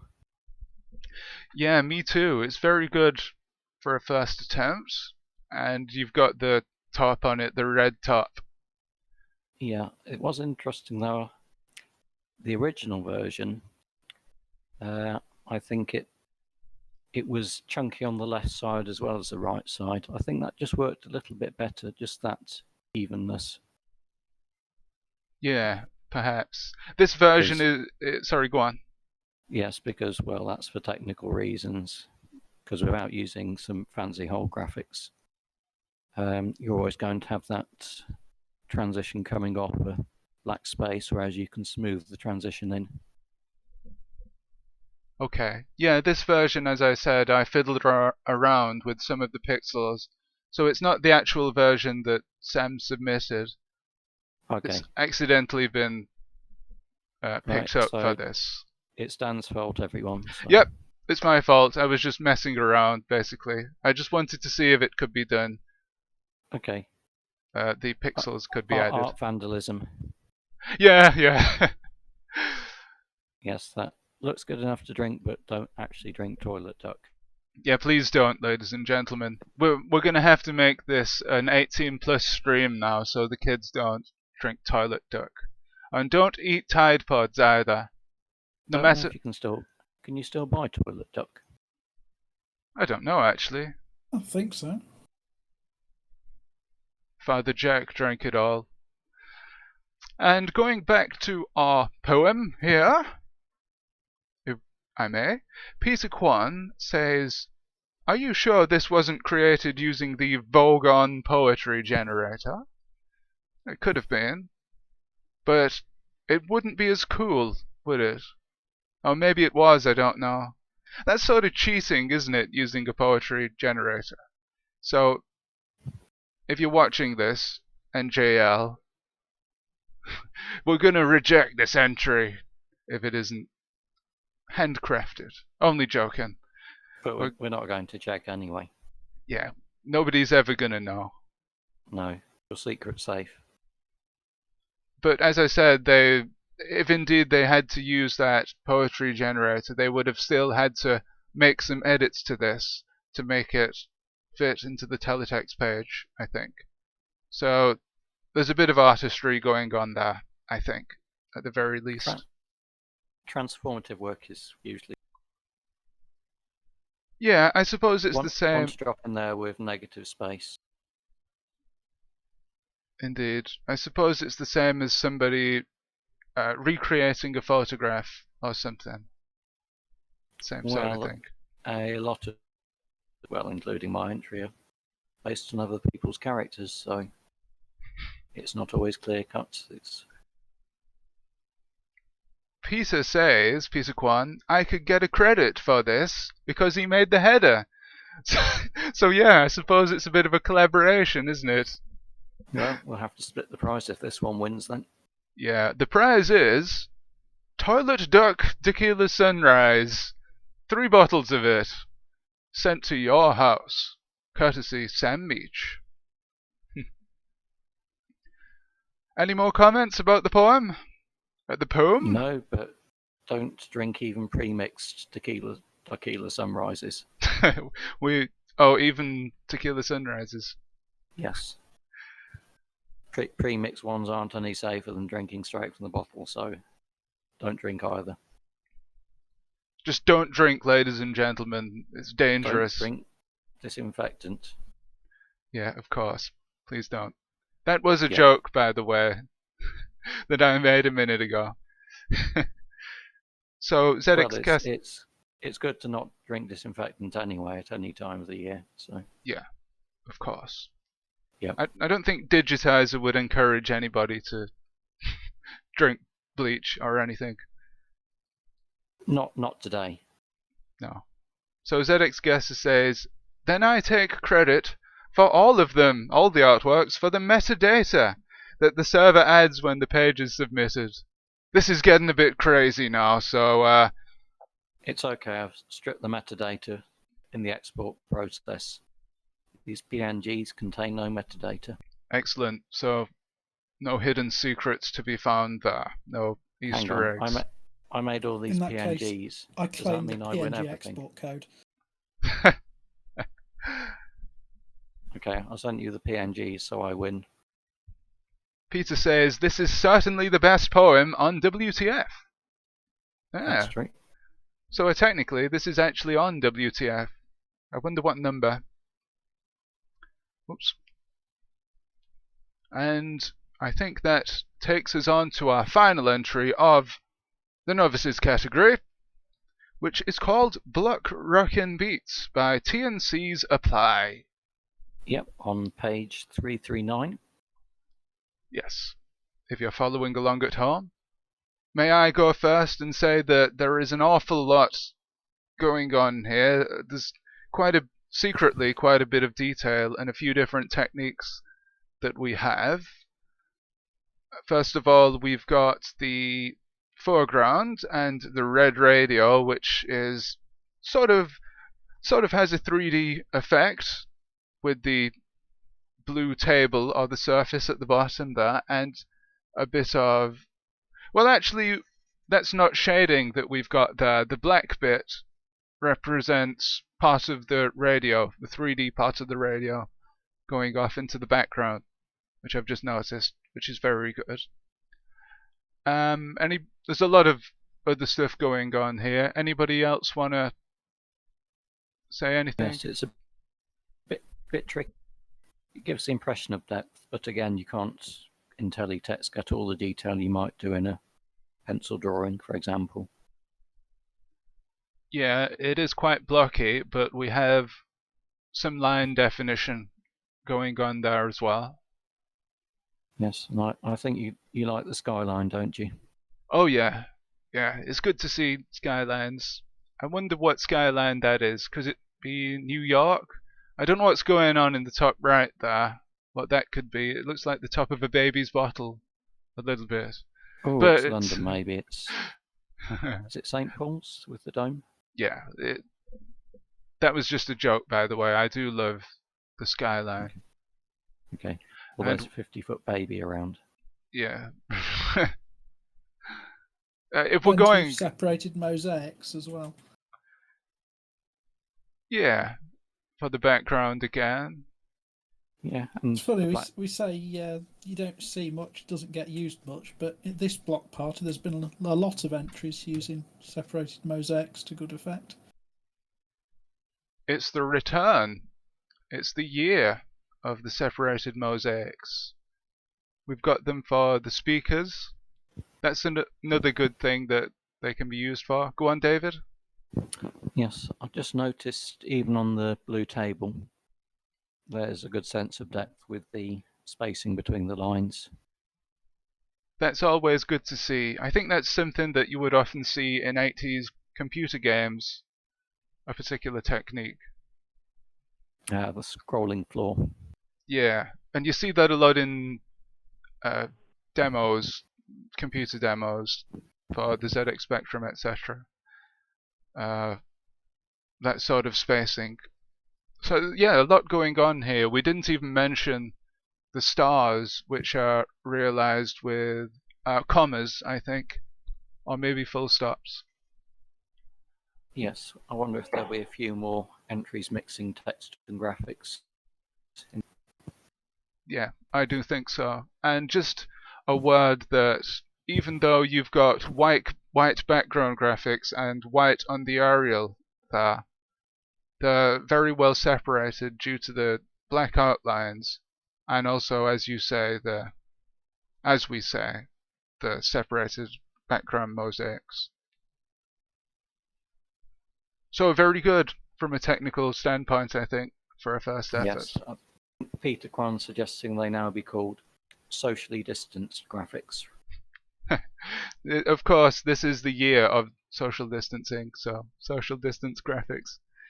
How long Yes. before somebody makes an artwork based on that?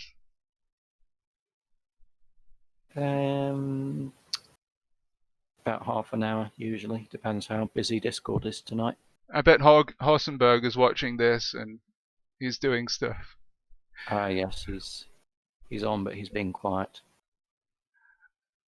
I'm a little concerned by the fact I've been borrowing microphones from the Block Party and Chunky Fringe live box, and it seems everything's failed, and it's just the microphone that's probably found in the bin that's been doing the best job tonight. Well, different microphones have different volume levels, I've found out. But, yeah, it's working now, so that's the important thing. And, Need a few more bins for the next live event then. yeah, stay away from his bins, ladies and gentlemen. Yes, don't drink bleach and stay away from my bins unless you're throwing away microphones. So, secretly, I really like that. That was a bit of a dark horse, that piece. Yep, that was the latest entry, just squeezing over the deadline, but I wasn't quite ready, so it balanced out. Yeah, and that is all our entries in the novice category. Yes, So thank you to all our newcomers. yes, and if you've just joined us, you can vote for all of these in the link that will be popping up in the comments, probably. Yeah, it's arbitraryfiles.com/something, isn't it? Yeah, it's got things on the front page that tells you where to go. You'll work it out. Yeah. So I think we should move on to the veterans category with a bit of haste, as I'm aware that took us 90 minutes to go through 24 artworks. We've got... Well, and if you cut out about 50 minutes of, is my microphone working? Do I sound like a robot? Yeah, I could I do think we that. did okay. I could do an edit of this, maybe. Yeah. That would be good. So, it is time to move on to the next category. We have 1, 2, 3, 4, 5, 6 entries for the veterans category. We can be rude about these. Oh yeah, be as rude as you like about mine. Actually, mine is the first on the list, so let's That's good stuff. scroll through to that. On Here it page is. 210. Yes, 210. It's the crocodile. Or maybe an alligator, I'm not sure. And I'm the one that drew it. But it's some sort of creature, and he's rampaging through the Everglades. And it's a blue background. Of course, the characteristic blue background, which we've not seen a lot tonight yet, actually. I thought we'd see it a bit more. Yep, a few holographics, nice reflection, so not much to be rude about there, sadly. No, you can be as rude as you like. In fact, I'm going to be quite rude about it. That it just came from, as quite a few artworks of mine do, just come from me opening up EditTF or an editor and just entering blocks and saying, oh, that looks a little bit like that. And this one looks a little bit like a crocodile. So I developed it and drew around it. Well, so that's Peter Kwan's gone for looks very much like a Chinese dragon. It could be a dragon. It's just some sort of creature. And he's probably spotted some prey. Probably what inspired this is that I was watching some sort of program, some sort of Bondi Vet, it was called. And on that, there's a guy who's a bit like the crocodile hunter, Steve Irwin, the crocodile hunter. And you see the guys capturing the crocodiles from the wildlife reserve pond while they have a look at their teeth and things. And it takes about 3 or 4 men to get them out. So that's kind of inspired by that, I think. Oh, I just remembered what we forgot to do. And what's that? We forgot to see how the votes were going on the novices category. Well, are they available to see online? Or can only... No, anyone can see them. If you go to the voting page, instead of clicking on the vote button, you can click on see results. And at the moment, yes, a nasal in his C5 is in the lead with 62% of the vote. So I think followed by Monolith by Blippy Pixel. I'm trying to get these up on screen. See results. Is that... Yes. Go ahead. Go ahead. Yep, I think that'll be the one. Well, let's have a look at these on the stream, shall we? How the voting is going. Let's see here. Yes, there were options to set geolocation and cookies and things for the voting, but privacy concerns aside, and GDPR boxes you'd have to dismiss to join in, anyone technically savvy would be using a VPN and deleting their cookies to subvert that anyway, so we've just left it open so everyone's got a chance to tilt things in their favours or vote twice.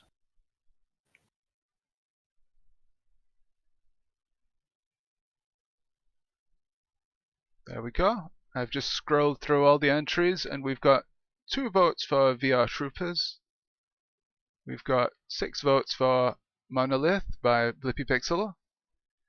And the rest, I think, are for a nasal in his C5. 13 votes. Yeah, so very much in the lead at the moment. But I'm sure... Go on. I'll swap the voting link in the YouTube chat. Things will...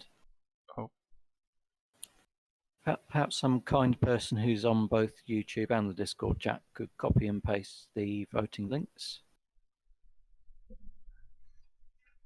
Which I'll see if I can just ping to the top in the Block Party channel. Thank you. If somebody could do that, it would be fantastic, because I'm not able to do it. Okay, I have spammed the Discord again.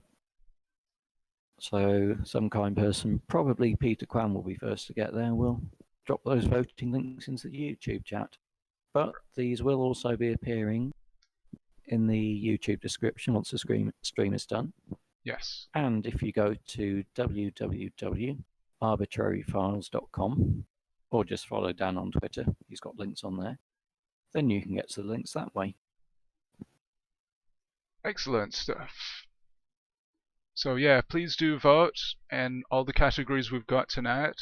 That was the novices category. We're currently going through the veterans category.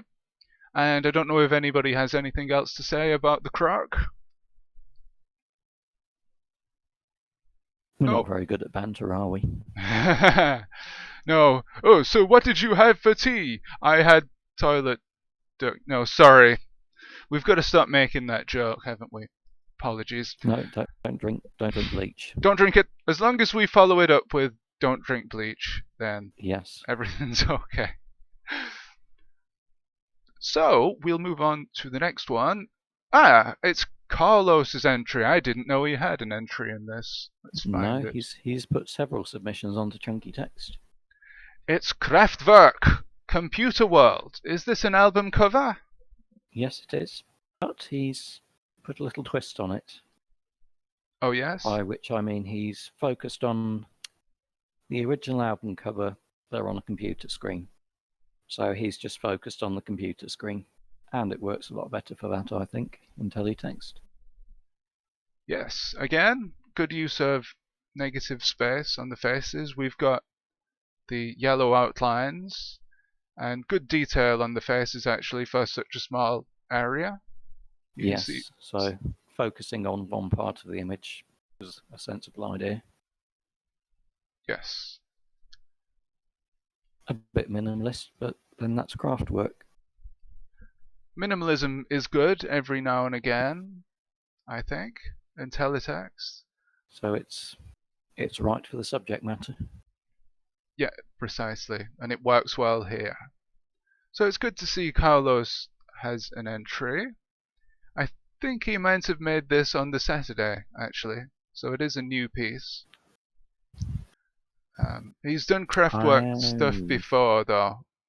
No, I think this is an old one. Going by the page number, it's on page 225.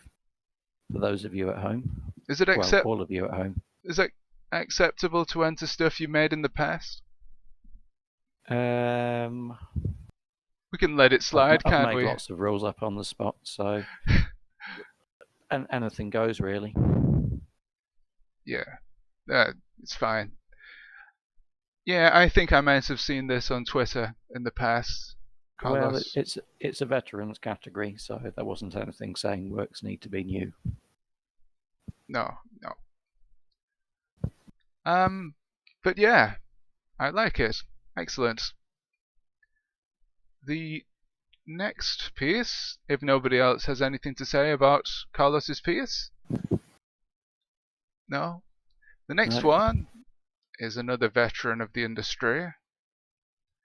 It's Raquel Myers, and here is one of her pieces from Inattention and Confinement in Brackets.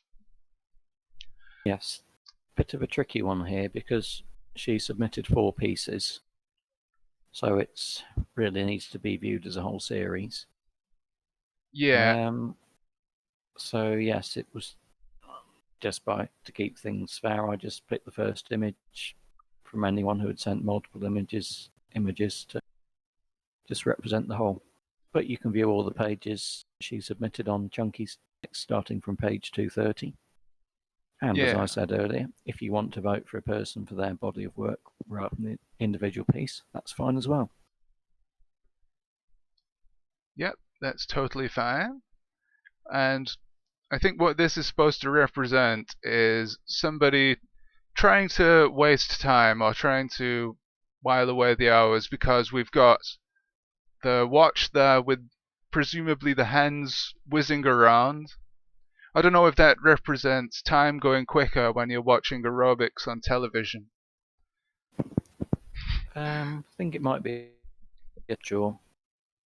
Just a pattern to spice things up. Yeah, probably. I've only just noticed that actually. But yeah, I think it's supposed to represent boredom. I don't know if the person is actually doing the aerobics. They're just watching them on TV and thinking, oh, I wish this lockdown would end. I think it's more when you feel, right, I should be doing some exercise now I'm indoors, and then, has it been my 5 minutes of aerobics yet? Yeah. It feels like a long time if you've not been exercising. So. If you look at Raquel's other submissions on Chunky Text, there are, I think there's one of a guy eating some noodles. There's one, there's the one of somebody using a computer or something. Yeah, computers, telephones, searching through cupboards. Yeah. Peter Kwan reckons it might be a Fitbit, which he points out is quite pointless when you are stuck indoors.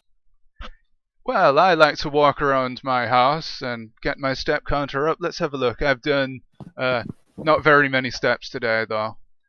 Maybe I should start doing some aerobics. Get some 80s aerobic videos going on. What was it, Jane Fonda?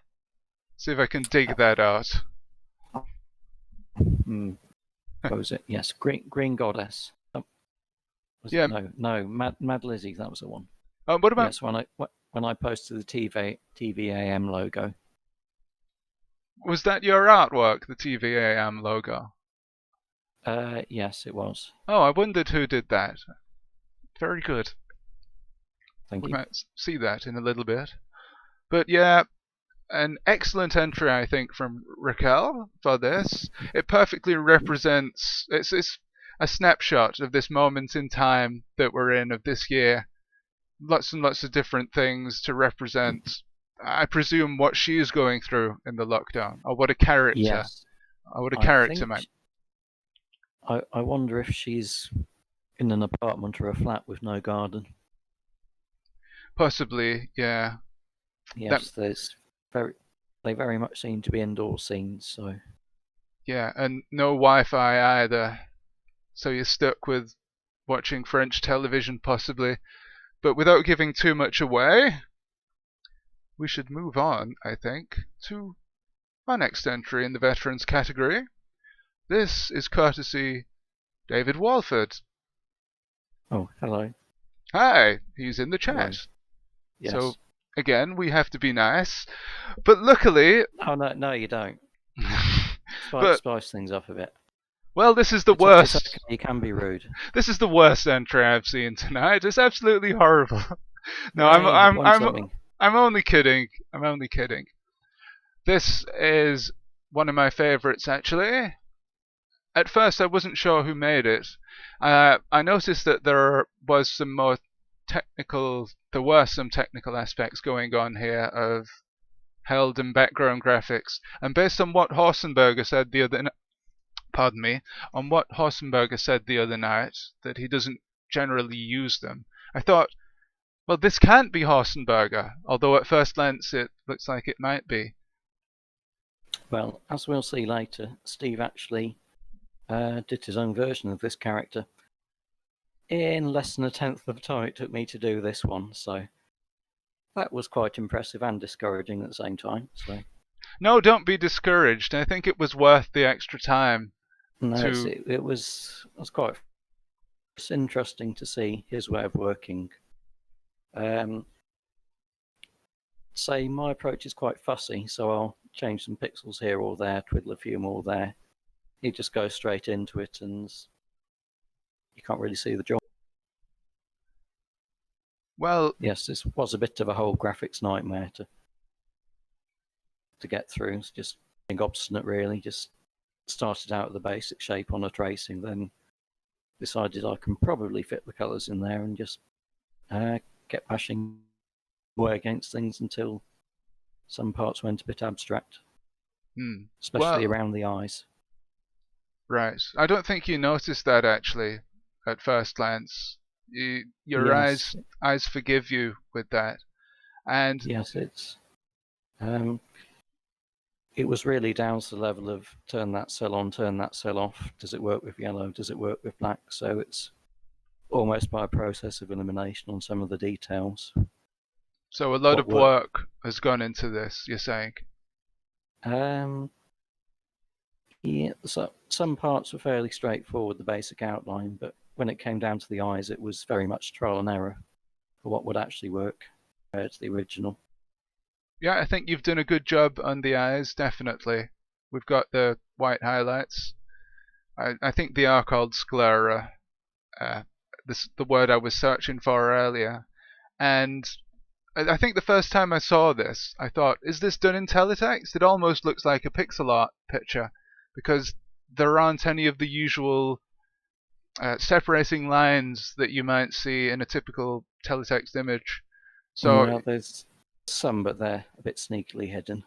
oh yeah, but on the vast majority of the image, you can't see them. You can't see any of the joins, really, and this is absolutely fantastic, I have to say. And without giving away too much, this is probably the one that I would personally vote for in the veterans category. Oh, I don't know about that. Do you know what's coming up next? Shall we move on to the next one? Anybody else Yes, have right. anything to say about this?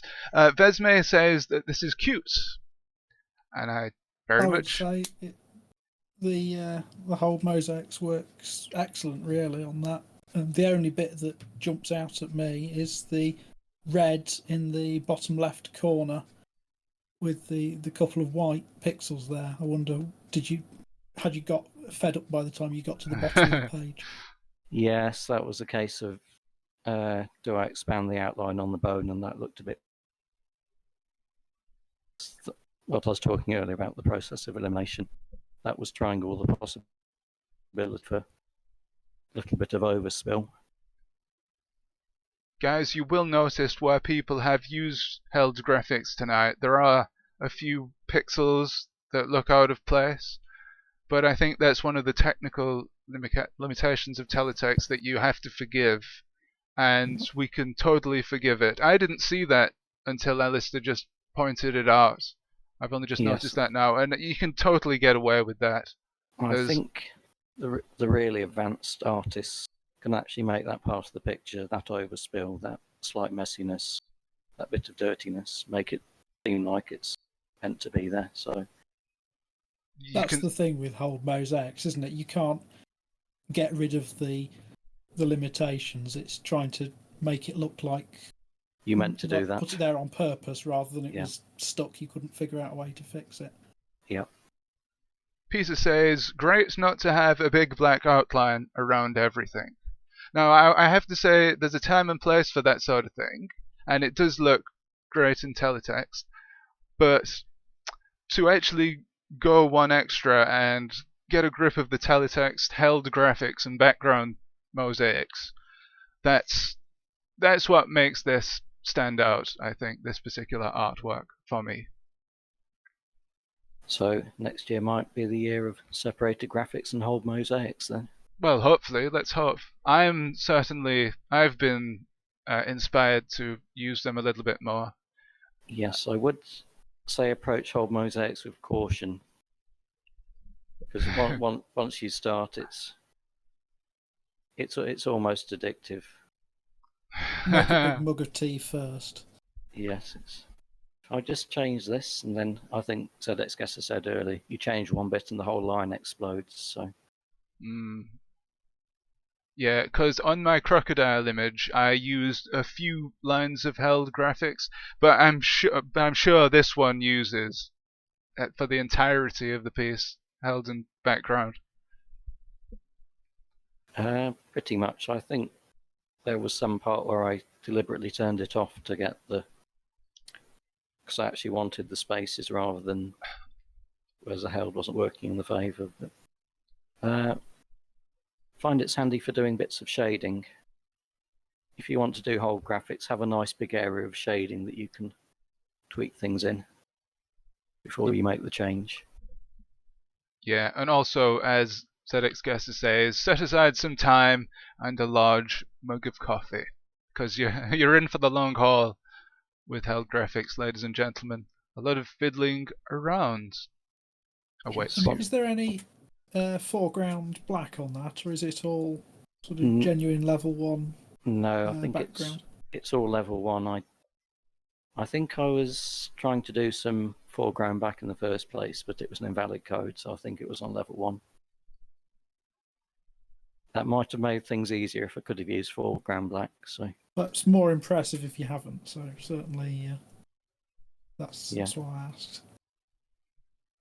Yeah, I concur. So that's entitled Solitarobo, Red the Hunter by Yeah. David Walford. But we have 2 more entries in this category. If I may move on. The next is on page 278 of Chunky Text. And it's by a good friend of the show, Mr. Biffo. And here it is. It's entitled Turner Returns. well, that's a name I made up for it anyway. Well, it's a good description, because here Turner is back for 2020. He's been thrust into the modern world, into current times, and we find he and his friend Glug are struggling with the lockdown. A quite humorous piece, definitely in the style of the old Turn of the Worm comics, and kind of makes you want to see more Turn of the Worm from Biffo. I don't know what you guys think. Well, it's very much Turner as he was on Teletext before the final appearance. It's misbehaviour. So it's very authentic in that way to how Turner was on Teletext most of the time. I've been working through recoveries, VHS recoveries, fixing up, restoring all the Turner strips, and it's amazing. I've been doing some today, and it's exactly the same. How he's after all these years, he's just straight away been able to draw the same characters, all the same details as he did in so many strips. Indeed. And if I can just point out something that Horsenberger said on Saturday regarding Paul Rose, it was during his live stream that he was making some art with you guys, and he said that, yeah, Biffo could sit there talking to you and just knock out a Turn of the Worm page without even thinking about it and hold a conversation with you, which is quite an achievement, let me tell you. And the amount of times I've tried to stream and talk and hold a good conversation at the same time is very, very difficult, I have to say. We're great at conversation here, as you can tell. Oh yeah, I mean, we're not even making artwork at the same time and just struggling to fill the dead air. But yeah, if you need to concentrate, just pretend you move the microphone gradually away from your mouth, and then it will sound like you're dropping out for technical reasons, and that buys you a few minutes until you come back online. that's number 1 in the streamer's cheat sheet, ladies and gentlemen. Some top tips. But yeah, it's almost as if Turn of the Worm was never away, and this is a very, very funny and topical piece. I think this will get a lot of votes. And Well, the only thing is now we want to see the rest of this cartoon. yeah, I've already sort of offered to Biffo that I would help him animate something with Turn of the Worm if he wants to, but who knows if he'll want to do that. You could just go ahead without him. Oh yeah, I'll just do it. Get a cease and desist from the official digitizer trademark. I've tried to do pictures of Turn of the Worm and I just can't do them in the same way as Biffo. I've done sort of tributes, but it's hard to get that style without exactly copying it.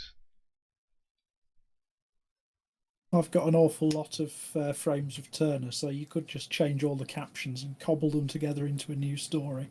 To make a new comic, yeah. The crowd... Just collage all the different pictures of Turner. To make a super he comic. Must have been in every pose over the years. Yeah, that would be a good challenge, actually. Just randomly generate the frames and then try and fill in what the characters are saying to make a story. A project for the future, I have to say. So, Well, we'll check in on the voting shortly.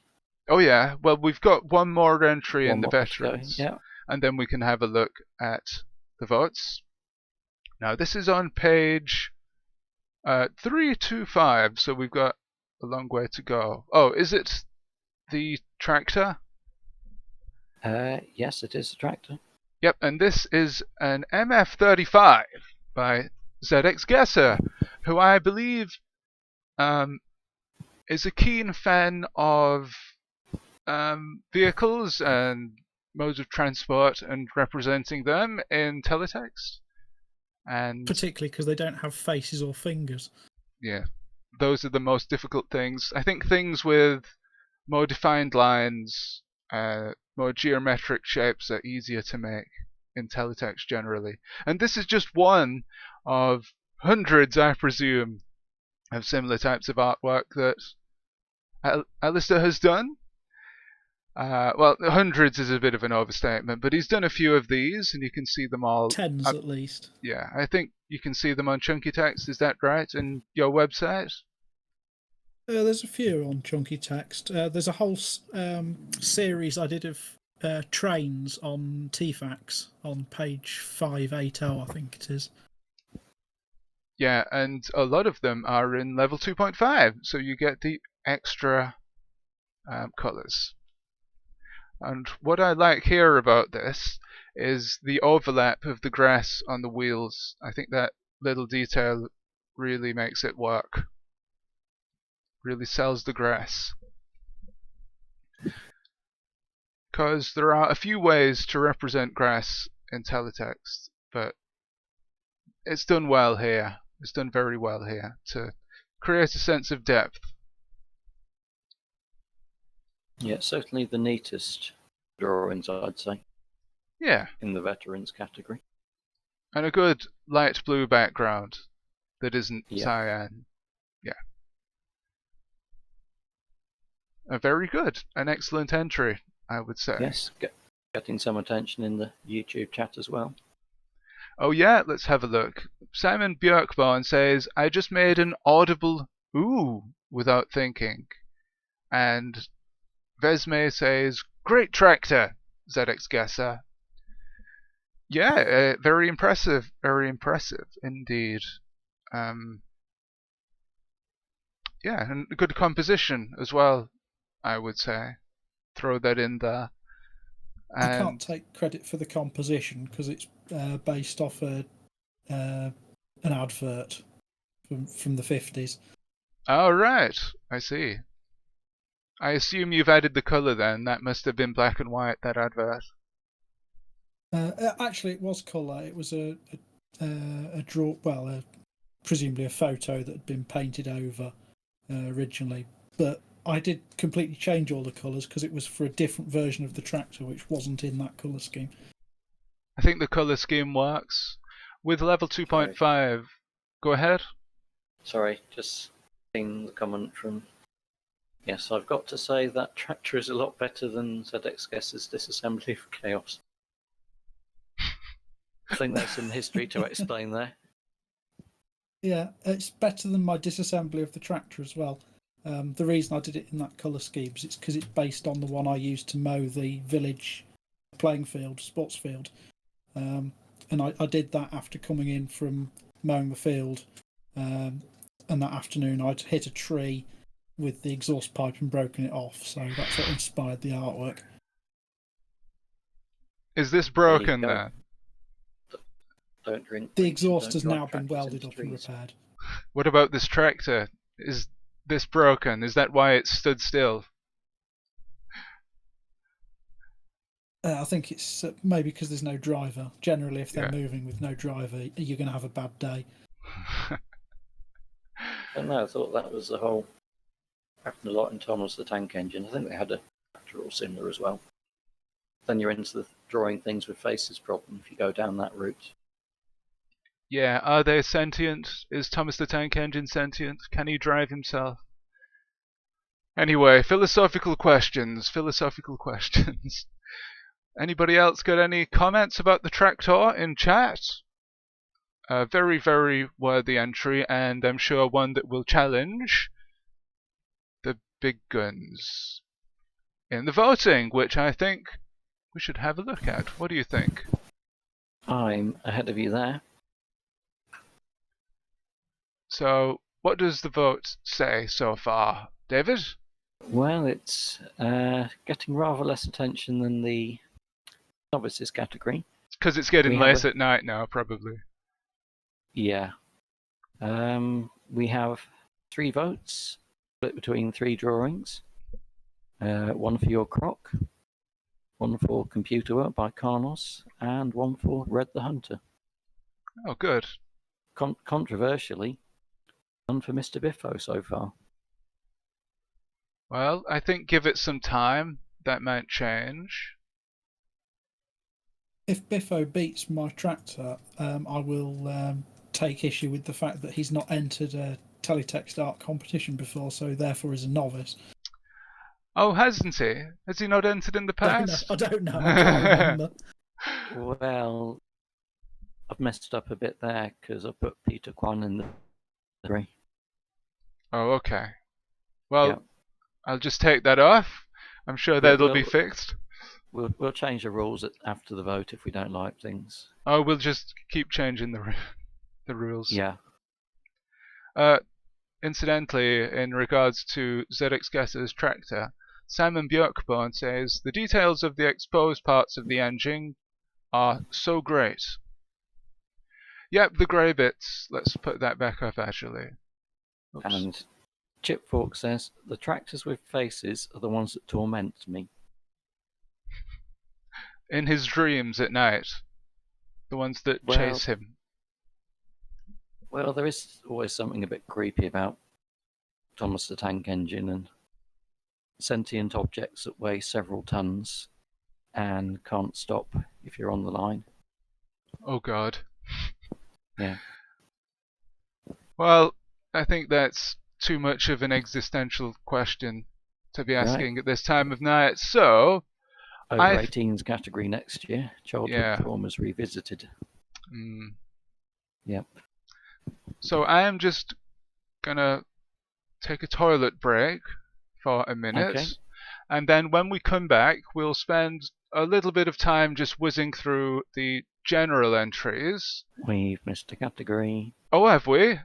Yeah, Oh, you can't go okay. to the toilet yet. All right. We've only got 3 entries in this category, so it won't be long, I don't Yeah. think. Can you hold on? Oh, I can hold on. I can Oh, hold that's on. okay. So on page 210, no, sorry, 202, Yep, that's the one. we go back to the beginning. We have Fidien Genial once again, and he's entered this piece into the red button category. This was chosen by, I believe, David, the category, and it's based on the fact. Go on. And I failed to enter it myself due to spending way too long with whole graphics on a certain drawing, so sorry about that. Well, it would be cheating a little bit if you enter your own category, so we'll let you off in regards to that. Well, I just thought the red button switch, the service that was going to happen that had the reprieve might have inspired people. And not quite as many as I thought, but we've got a good spread of entries, even if not a good variety of subjects, even if not many entries in total. Yeah, some very creative responses, I think, to the red button category. And I think this is the most original, because these are Button-chan and Yaro-kun. So we can presume this one here is Button-chan, and this is Yaro, who's being chased. Good use of the action lines there. I'm not sure. Oh, because it's Button-chan, I believe they've got a ribbon at the top there. A red ribbon. Ah. They are chasing after Yaro. Yeah, as I said, it looks a little bit like Pac-Man. I don't know if these are real characters based on. Smashy, smashy, smashy. Smash me, Yaro-kun. I don't know what that could mean. I think I can't pronounce it, but I think it's a little amorous, shall we say? Yeah. A subtle reference to Yes. something there. And Was it the Sugar Babes who were singing about pushing the button? Or was it Yeah. the Sugar Babes? Yes, well remembered. Actually, the one on the right is a hand, I think, because it's got a thumb and a couple of fingers visible. It's running away. The button wants to be smashed by the hand, so it makes a bit more sense, I think, in that context. Peter thinks Kun means boy or lad, so. Aye. And yellow is the colour. Yeah, an anthropomorphized button and an anthropomorphized hand. So yeah, definitely one of the more creative entries of all. Original. Yeah, of all. Absolutely. And deserves a lot of credit for that. Yep. We've got the cyan and magenta in the background just to add a bit of colour. They really add a lot, actually, I think, to the composition. Yes. You can overdo coloured backgrounds, but that way's 2 or 3 colours works quite well. Yeah, and as I said, they help to represent this very active picture, a very a picture in motion. Yeah, that sort of thing. You understand what I'm talking about, I hope. Dynamic. Even though I'm not making a lot of sense. Yeah, dynamic, that's it. I love that one. I love it a lot.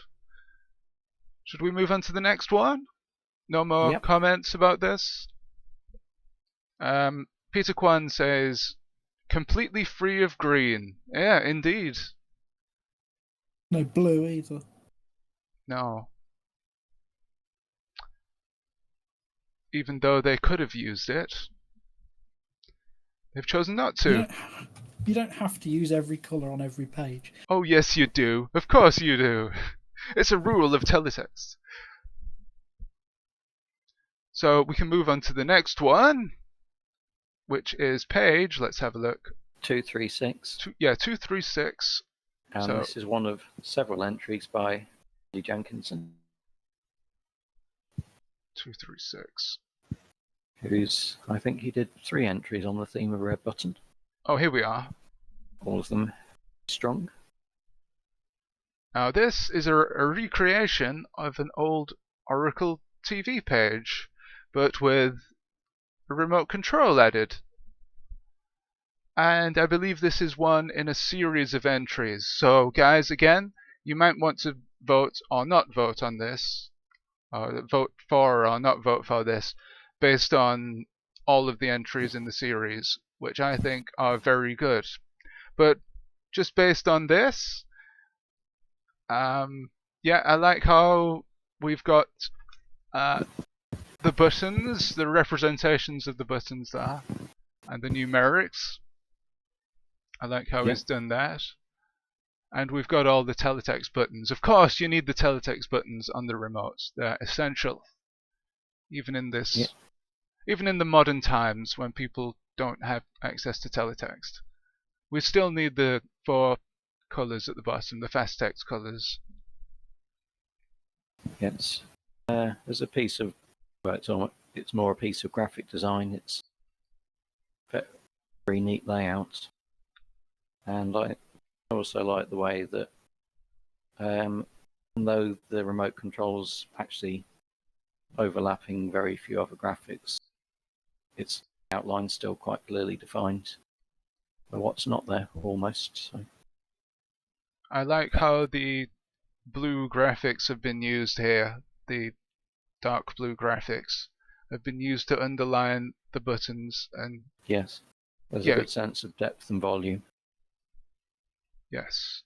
And of course we've got the size button, which people always forget about on teletext, where you can make everything double the height. What's the Tim button do again? I'm not sure. Time text. That lets you enter 4-digit subpage number. Oh yes, I forgot about that. Yeah, I don't think I've Gets ever. very little use since the alarm clock was got rid of off CFAX. I don't think I've ever had a remote or a TV that supports that. Or maybe I have and I just never noticed. Well, far that one with scroll lock then. The viewer supports it on my website. Yeah. Of course. Of course. A shout out for ZX Guess's viewer, and indeed his editor, which support everything that exists. Up to level 2.5, of course. And Peter suggesting the mutt is for Muttley. For where does it say that? no, he's popped up in the comments. Nathan Dane says he started a red button page in level 2.5 ages ago, but he never finished it or forgot about it. Is it too late to enter? I guess he never finished it, so... Are we accepting unfinished works? Because... it'll be a bit awkward for the voting. Yeah, okay. Right. Any more comments about Andy Jenkinson? Sorry, did I say Andy Jenkinson did this? Andy Ugly Fruit on Twitter? I did, or you did. Oh, yeah, I think you did. Yeah. Yeah. So, another excellent piece in a wonderful series, which I highly encourage you to go and have a look at. There is a very, very good representation of the BBC Red Button in Teletext, the BBC Red Button layout that he has done, which is wonderful, and we might come to that tonight if we've got time. But now we move on to the last entry in the Red Button category, and it's actually by me. A very, very, very, very, very last minute entry. On page 337. I submitted it this morning, yes, 337. Yeah. Got a suggestion, Dan. Sorry?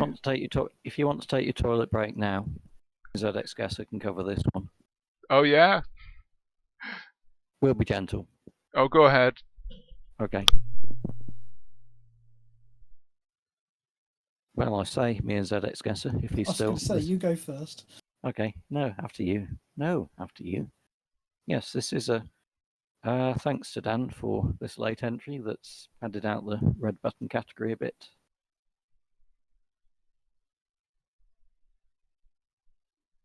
Yes, it's a fairly discreet hat. I'm not quite sure who's wearing it. No magenta, but a bit of green. $16.99. Is that a good price for a hat like that? Peter Kwan thinks it's a Devo hat. Sorry, carry on. I was going to say the dithering on the hair is. I notice it suffers from the problem I always find that it's hard to give any variety to dithering, because if you change any one part of it, you get pluses appearing in either white or black. And if you don't have a bit of variety, it can just look flat. No sense of depth.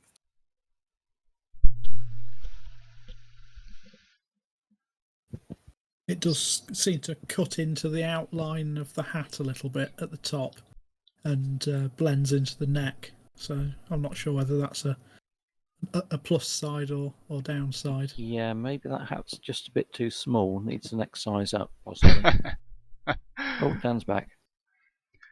Everything else has fairly clearly defined outlines, but those two places, particularly with the white and the red touching each other, rather than having a line between them. Right. Well, that's because I was using held graphics, and I could have changed that. Could I have changed it? Not sure. Can anyone do a whole graphics hold on to your hats joke? Hey. I think you did. I should have put it in there. There's plenty of space to type stuff. He could have been saying, hold on to your hats. Hey. Yeah, that's the other thing. You've got a lot of background there without any action happening. That's right, because it's not finished. Good use of negative space. Yeah. Don't tell anybody, but I didn't finish it. But I thought we needed another entry for the red button category, so I put something together this morning. Yeah, Peter's on something with the Devo hat. Oh, it is, isn't it? Yeah. And I think this, let's see, Don't be afraid of the negative space, Peter says. Yeah, there's plenty of negative space here. I've got you covered with this one. But I think the song that goes along with this is, he's got the red button on his head, he's got the red button on his head, da-da-da, and so on. Not one of Devo's best, that. Could have been. Could have been a Yes. contender. I think they might. Teletext might be something they're into a bit. Maybe. Let's Seems contact them. Let's kind of contact them. They're still going. Maybe. Any Devo fans here? Probably. I think they are still going. They're still touring or something. So maybe we could suggest this and they could wear a red button on their head. I think the original idea of this was his head was turning into a red button, and then I did the hat thing to fill in some space. Oh, now there's a nightmarish concept. Yeah, Like that's Thomas the Tank Engine, but you've got living remote people who are just yeah. speaking buttons, and they live in your remote. Oh, that is scary. Show that to your Yes. kids. They'll have nightmares. It's okay that they'll be in bed now, so. Yeah. So I hope people aren't too traumatized by the thought of somebody's head turning into a button. Yeah, we're scraping the barrel a bit there for even straight to video in the 80s. An 80s B movie. Wonderful. David Lynch's first draft of Eraserhead, Buttonhead, and swiftly ditched. Buttonhead. Excellent. There was Button Moon, though. Yeah. But that wasn't a BBC red button, was it? No. I think this button is more like one that you would see at the video game arcade. Should have done a Button Moon one, because that would be easy to draw. The red button moon. Yeah. Yeah. Actually, originally, I had a portrait of the moon that I was going to make red and say, this is my entry for the red button category, but it looked rubbish, so I did this instead. Yeah, just stick a spaceship on that out of tin of beans, and you've got your Button Moon scene in there. That's an And idea.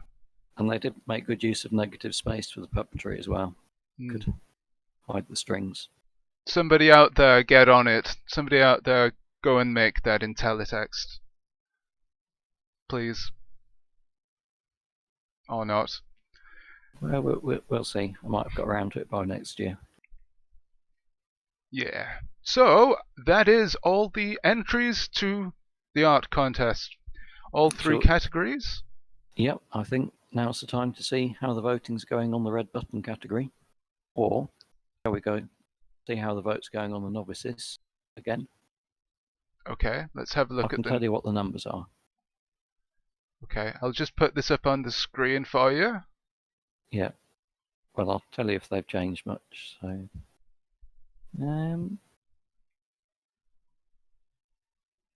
no, it's pretty much as before. We've had a few new votes. Is it? Right. 22 votes total.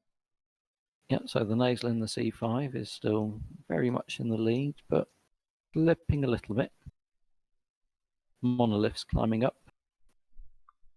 But there's a week to go, so we'll see how that turns out. Yep, 7 votes now for Monolith by Blippy Pixel. A lot of love for that. And no other changes, I don't think. So thank you everybody that's voted so far. Please, if you haven't voted, go to arbitraryfiles.com, this address here. I guess if you just type it in on Google, arbitraryfiles.com, Block Party, Teletext Art Contest, this page will come up. Yeah, I'll just search for Dan Farimond and get out through his Twitter. Yeah, I will think do I that. picked a terrible name for my website. What's the Pick a story word that's behind difficult it? to spell. Arbitrary Files. Well, if you really want to know, it was an actual filing cabinet in an office where I worked. We had project numbers, things neatly labelled by numbers, and then just this one cabinet labelled arbitrary files. Basically really? a dumping ground for everything. No one knew where to put everything else. Oh, MISC. Half of my filing system is stuff and MISC. Yeah, so when we moved offices, no one else wanted that note from the filing cabinet, so I actually nicked it. It was quite carefully typed up, so someone had gone to a lot of trouble to make this label to say just.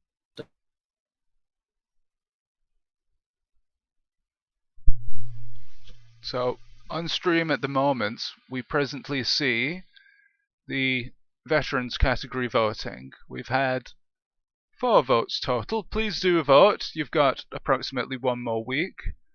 Please vote because Dan's winning at the moment, so Yeah. please get your votes in. Yeah, please do go and vote. And yes, surprisingly, Biffo hasn't got anything yet. A lot of Yes. very good entries, and I'm sure they'll all get a decent number of entries. Yes, please incite any more famous people you know, to Biffo included, to get involved. Yes, please do. Let's have a quick Yes. look at the red button category to see if we've had any votes. Whoops. Well, we've had 5. We've had 2 for the red button by Andy Jenkins, and wow, it's very close. 2 for my one, and 1 for Fidian's. So yeah, very close voting on that. So it will be interesting to see how that goes, actually. A good variety in that category.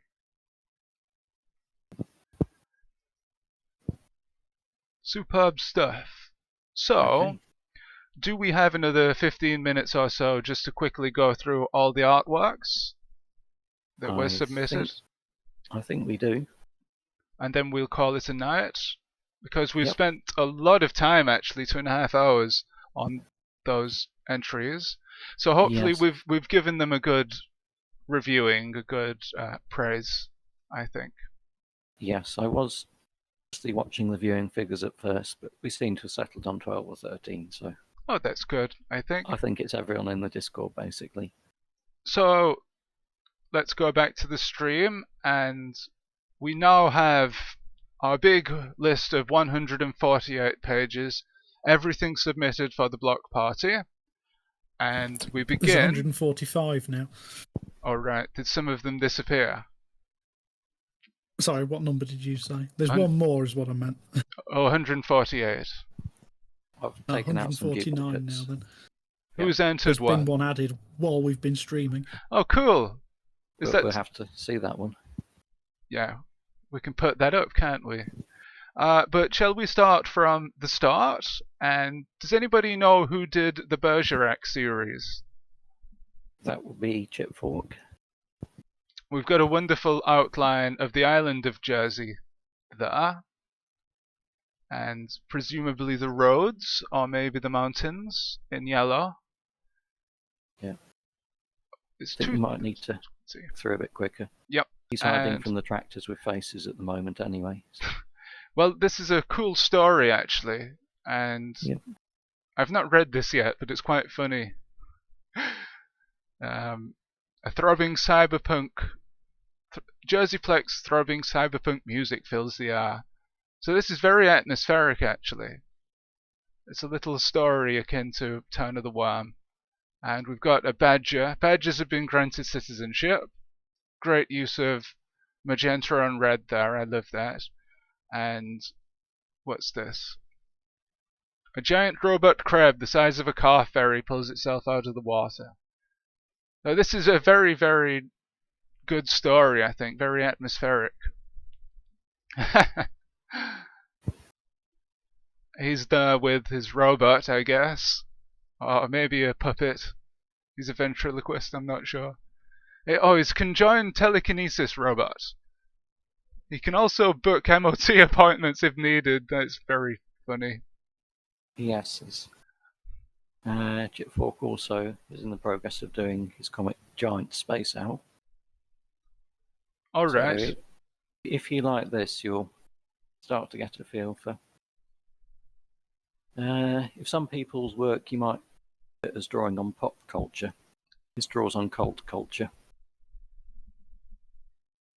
weird Yeah. 70s, 80s British television. And Yeah, I think he's entered some more. if you get it, you'll really get it. Yeah. Oh, well, on this page actually, there's a good use of background there, and he's got the white 8 out of 9 page in the bottom right there that I was just circling. Just for those, I'll just explain MOT. I don't know what it stands for, but annual car check basically. If it fails, you can't drive your car on the road until it gets fixed. So. Yes. Is that for our American friends? Do they have MOT? It's MOT is the Ministry of Transport. Right. Okay. Gotcha. Well, I didn't know that. I've learned something. I've learned something today from Teletext. And an explanation of what's going on there. But yeah, a very atmospheric story. Peter Kwan says very Blade Runner. Indeed it was. Yeah, certainly a cityscape. Yeah, it was great. So, was any of that entered into the competition? I don't think it was. I think maybe the cityscape page could have been entered on its own. 125 on Chunky Text to answer Peter Kwan's question. Oh, what Chunky Text page is this? Yeah. 125. 125, yeah. And that's actually a carousel of 9 pages. You can view that yourself. So there is Fidian's artwork again. We've already talked about that, and his red button on 202. Now this is, I believe, Nikki's piece, 1984. Do you know who this is? Is it Wonder Woman? Actually, is it Nikki's? It looks like Nikki's. One moment, please. Yes, I believe so. 203. Yep. Yep, very good. And the use of different thicknesses of line and shading here. And the definition on the hair, pardon me. Teletext hair is often quite difficult to get right. Yes. And we have another piece by Nikki on 204, which is a monochrome piece. It could be a self-portrait. I'm not sure. Peter Kwan says, stunning, Nikki, in regards to the last artwork. Yep, Nikki has done lots and lots of artworks, actually, for this. She could have once again picked any of her entries to go forward for the competition. Might you be putting all the viewer pages together in a little video later on, Dan? Yeah, that would be good. What, my pages or Nikki's? I think Nikki should do that, actually. Well, we just put everything together. All of your submissions, add a little music. Yeah, that's a good idea. I think we should do that. An improvement on me talking anyway, so. Oh, don't do yourself down. I think people might be regretting that I found a more functional microphone tonight. Once again, the king of self-deprecation, David. But on 205, we have a piece by me, which is very topical at the moment, and maybe a little bit too close to home. But it's Vitruvian Man, based on Vitruvian Man by Da Vinci, is it? And of course, he used to have genitals, but I decided to edit them slightly, so there was a block. Oh, I edited out the genitals. Sorry, I'm a prude. I think it's more that size. You actually struggle to represent them. Yeah, it was too large in the first instance, so I had to. That's the trouble with text. You often have to exaggerate features to make them visible at all. I think we should move on. What do you think? So another piece by me, the Lockdown Kit, another topical piece in the same sort of series. I think this could have been your contest entry. Oh, the Lockdown Kit. Yeah. Yeah, I struggled to pick one actually, but I let somebody else pick it because I couldn't decide. They said I like the croc one, so I went with that. Well, it's fortunate because the joke's already dated now that people can buy toilet roll again. True, but it's not dated when Mr. Biffo does it. in Mr. Biffo's piece. Yeah, it's about a month old, that piece, and it was a lot more Yeah. relevant then. So moving on. Oh, this is your TVAM piece on page 207, David. So that was very much a warm-up piece. That looks like an easy thing to copy. I'll do that. Yeah, and it's a good representation and quite colourful too. Yeah, Peter TVAM. Kwan will have to update it for eggs. Yeah. Eggs from Saint. Yes, I'm finding that too. Eggs are now the issue. There's another comment, which, well, it's a treat for those replaying the live chat. Let's just say that. Simon Björkborn says, I was really looking forward to Teletext something or other in regards to Virus Truvian Man, but I think your mind can fill in the rest of that comment. But yes, eggs. I'll need to change the lockdown kit to contain eggs. Now, who did the piece on 208 that says, Hello, loves, I am the spirit of dark and lonely water, and I endorse Block Party 2020. Oh, yes, that was me again. Yeah, I like the joke that you've added. I also endorse old canals, ponds, and gravel pits. Are you guys doing a stream right now? Yes, we are. Hello, Tom. Hi, welcome. How are you? Not here for much longer, though, because it's quite late here. Did you enter anything for the Teletext Block Party art competition? Unfortunately not, because I'm no good at art. Oh, Didn't stop me. it didn't stop me. Yeah, we're just looking through the art entries. I like this one of David's, by the way. And again, negative space, well, hey. And I think there's a bit of... Is that reflection or shadow at the bottom? Well, that's the thing about the original public information film. It's smoky and dark. Not dark, very misty. Oh, it's based on a public information film. Oh, yes, indeed. The Spirit of Dark and Lonely Water. Basically, his job is to just sort of hang around in the background when 70s kids are in danger of drowning. Hmm. It's a job, I suppose. Well, I think it works as a piece of art, even if you don't know about that PSA, public I information like film. the curves on the wave cut through the background there. Yeah. It's excellent how they sort of split the page in half as well. So your attention is drawn to the text. So very good. Another excellent entry, and again, one that could have been entered in the art comp.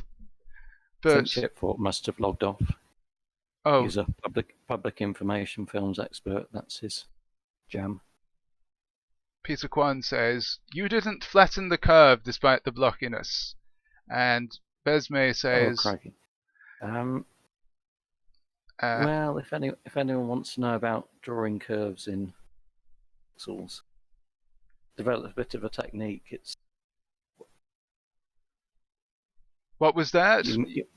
Yeah, I've developed a bit of a technique. So I've line drawing algorithms. They'll sometimes do a 2-pixel, then a 2-pixel. On the curves, I tend to avoid that. So if I'm 1, I'll go to a 2 and 1 and 1. So Yeah, it does look a lot more natural and handcrafted, this curve. yeah, it's a fairly straightforward set of rules. So if you look closely, it will go on a 3-to-1 ratio, and then it'll switch to a 2-to-1, then a 1-to-1, then a 1-to-2, then a 1-to-3, and so on. So Yes. something I developed working on ZX Spectrum, just the line drawing algorithms, point-to-point and on curves, they'll interpolate, so they'll go a 2-to-1, then a 1-to-1, then a 2-to-1. I just find that does mean your curves are often bigger than line drawing algorithms could do it, but once you know how to do that trick, if you like the effect, it's quite easy to apply. Yes, I think we shall all try that in the future. Besme responds to Simon, saying, making it sound like you send something even worse, Simon. Right, well, we'll leave that in the pit of iniquity and No, move on. Chipfork's back. Chipfork, hi Chipfork. It's like yesterday when I got Nikki into the voice chat by playing sound effects from Streets of Rage 2. Oh yeah. Yeah, that sort of started a mini craze in the stream for Streets of Rage, and we did an artwork based on it, which was very good. And actually, didn't that win a little vote earlier? Is that right, David? Yes, it was a test poll, but yes, 4 votes, 2 of them went to the Streets of Rage. Yeah. No, the 3 votes, 2 of them went to the Streets of Rage. I would have Boom. voted for that as well if I'd have seen it, I think. My favourite one. And Horsenberger's edition of the Floor Chicken really makes that. But let's move on, I think, to the next piece. That's just another piece by me, the Stay Indoors one, in the same series as all the other Corona stuff. But there's my crocodile on 210 that we talked about. On 211, we have ZX Guesser's Lockdown Venison. Anything to say about this, Alistair? I'd forgotten I made that one. But you survived. You survived eating that lockdown food. We've got at the bottom the fast text selections. I like the BBC Jobs edition. And of course, yeah, that's all copied from a 1993 CFAX page, and I just changed the recipe. Yeah, it's all right. Yeah, that's one way of doing it, I guess. And of course, that's not entirely arts-based entry, I guess, because it's got text in it as well, a lot of text. On 212, that's just actually a very, very quick drawing of Ozzy Osbourne that I did about 3 years ago. That actually, honestly, I didn't think anybody would submit anything to the chunky text thing. And I thought, I better pad it out with some of my old artwork that I've never submitted to anything. So I went through all my old files and just stuck up a few things. And this is one of them. So that's why it's there. It's just some padding. Yep. But that back far, so we've got 130 to go. Yeah. And 213 is another piece in the Corona series, Monochrome Elephants, asking you to wear protection, ladies and gentlemen, and please heed the elephant. On 215 we skip to. We've got one by Nikki, and it's Shakin' Stevens. Oh no, that's me again. Oh, it's you. Okay, sorry. Yeah. Did you've used some background or held there, I think. Probably. Yeah, this was a bit of a learning process. Right. Still at the stage of, that looks like an easy thing to draw, rather than, that's a nice picture, I'll try and draw. I like the colour combination of yellow on blue. Yeah, it still comes across a bit jaundiced. Well, it's impossible not to in Teletext, I think. A bit Simpsons-y, I would say. But a good artwork. I like your hand drawing of the Shakin' Stevens signature, I think. Yes, I was taking a bit of a guess as to what. I think I tried to follow the letters at the start and then gave up, otherwise I'll go and spill into the hair. So. Yeah. I don't think you quite had enough room to fit it, did you? But a good effort. No, it's definitely his handwriting at fault. Definitely his handwriting. Wonderful. So, let's skip to 216. We've got Iron Man by Nikki. I'm glad she signed this because often it can be difficult to tell who made which. Now, the blue and red in the background is wonderful here. Just a bit of variety. As I often say, and Horsenberger often says, it's difficult to decide what to do for the background, but this has got a sort of ZX Spectrum loading screen style to it. Well, Yeah, sorry, going to have to pull you up there. Oh, You'd have a more regular interval between the bars on the ZX Spectrum. yeah. Be cyan as well, not blue. Well, you can have custom loaders. Oh dear. You can have custom loaders that change the colours of the loading bars. So I think Very true.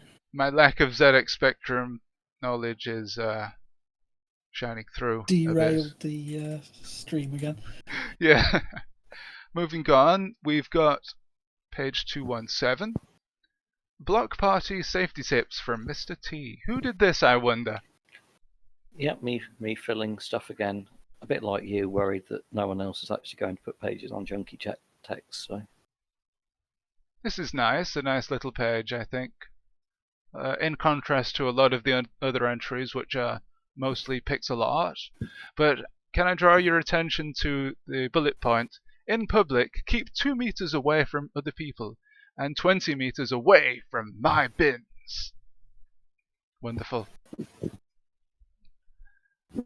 yeah, I don't think I've quite got Sorry, not Mr. T's Mr. Biffo style. Mr. Biffo's Mr. T style. Oh, you could have fooled me. Well, I think part of it is just hoping if I do enough shoddy knockoffs, that might enrage him into doing a bit more of the real thing. Yeah, just get a bit of practice and I guess Yeah. learn a bit from the master. Just Yeah. on the point of Mr. T in the top right corner there, for years I thought that Mr. Biffo's drawing of Mr. T, his chains were his mouth, and he was some sort of strange clown thing. But there you go. There you go. Need toilet roll? Don't we all? On 218. Yeah, that's out of date as well now. So. Yeah, moving on. How many toilet rolls do we have now? 21. We could have had a toilet roll category, couldn't we, in the competition? Now, on 219, we have a piece by Nikki, and it's the logo from Nightmare, the kid with the helmet of justice. That's the often seen and very distinctive logo, done in a pixel art style by Nikki, with nice bits of shading, hints of reflection as well, and shadow as well. Yeah. Reminds me of Valhalla, the old loading screen from the Spectrum game. Ah, maybe Nightmare was based on Valhalla. I know Nightmare was based on 80s video games. Oh, it was Attic Attack. Oh, good knowledge. In particular, the Life Force, I think, was inspired by the chicken that turned into a chicken carcass as your health declined. Good knowledge. Nightmare knowledge. I used to love Nightmare, incidentally. So, yeah, very, very distinctive and nostalgic, I think. So, moving on to the next piece. On 220, I'm not sure who did this. Is it a stormtrooper? This was Nikki. Right. Because I thought it was a Horsenberg, but she corrected me, so that's a Nikki. Well, it comes to something. You must be doing something very right if people mistake your artwork for Horsenbergers. I think it's a thick outline style. It's a bit of a hallmark. You're going to have to speed up because the list of things to look at is getting longer as we speak. Yeah. I don't have those in my collection of images here. So, okay, let's go to the next piece, which is, I think again from Nikki, and that is Hugh Laurie, I do believe, in monochrome. Very well captured the expression on his face there. Shock. And perhaps his wig standing on end. Next, right, so there's a question about 222, which is the hands holding something that appears to be made of Lego. Now, what's the story behind this? Who made this? I made that one. And it's the hand link, Owl's hand link from Quantum Leap. Oh, I see. Sorry, I've never seen Quantum Leap. Is that sacrilegious? I don't know. Which I mainly drew because I can't draw faces. Oh, you can see part of his face in the top right. Does he have a cigar? Sorry? Yeah. What was that? Sorry? I was just being mean, saying at least he can draw hands if not faces. Oh yeah, very, very good hands and fingers, because often they can look like sausages, but these don't.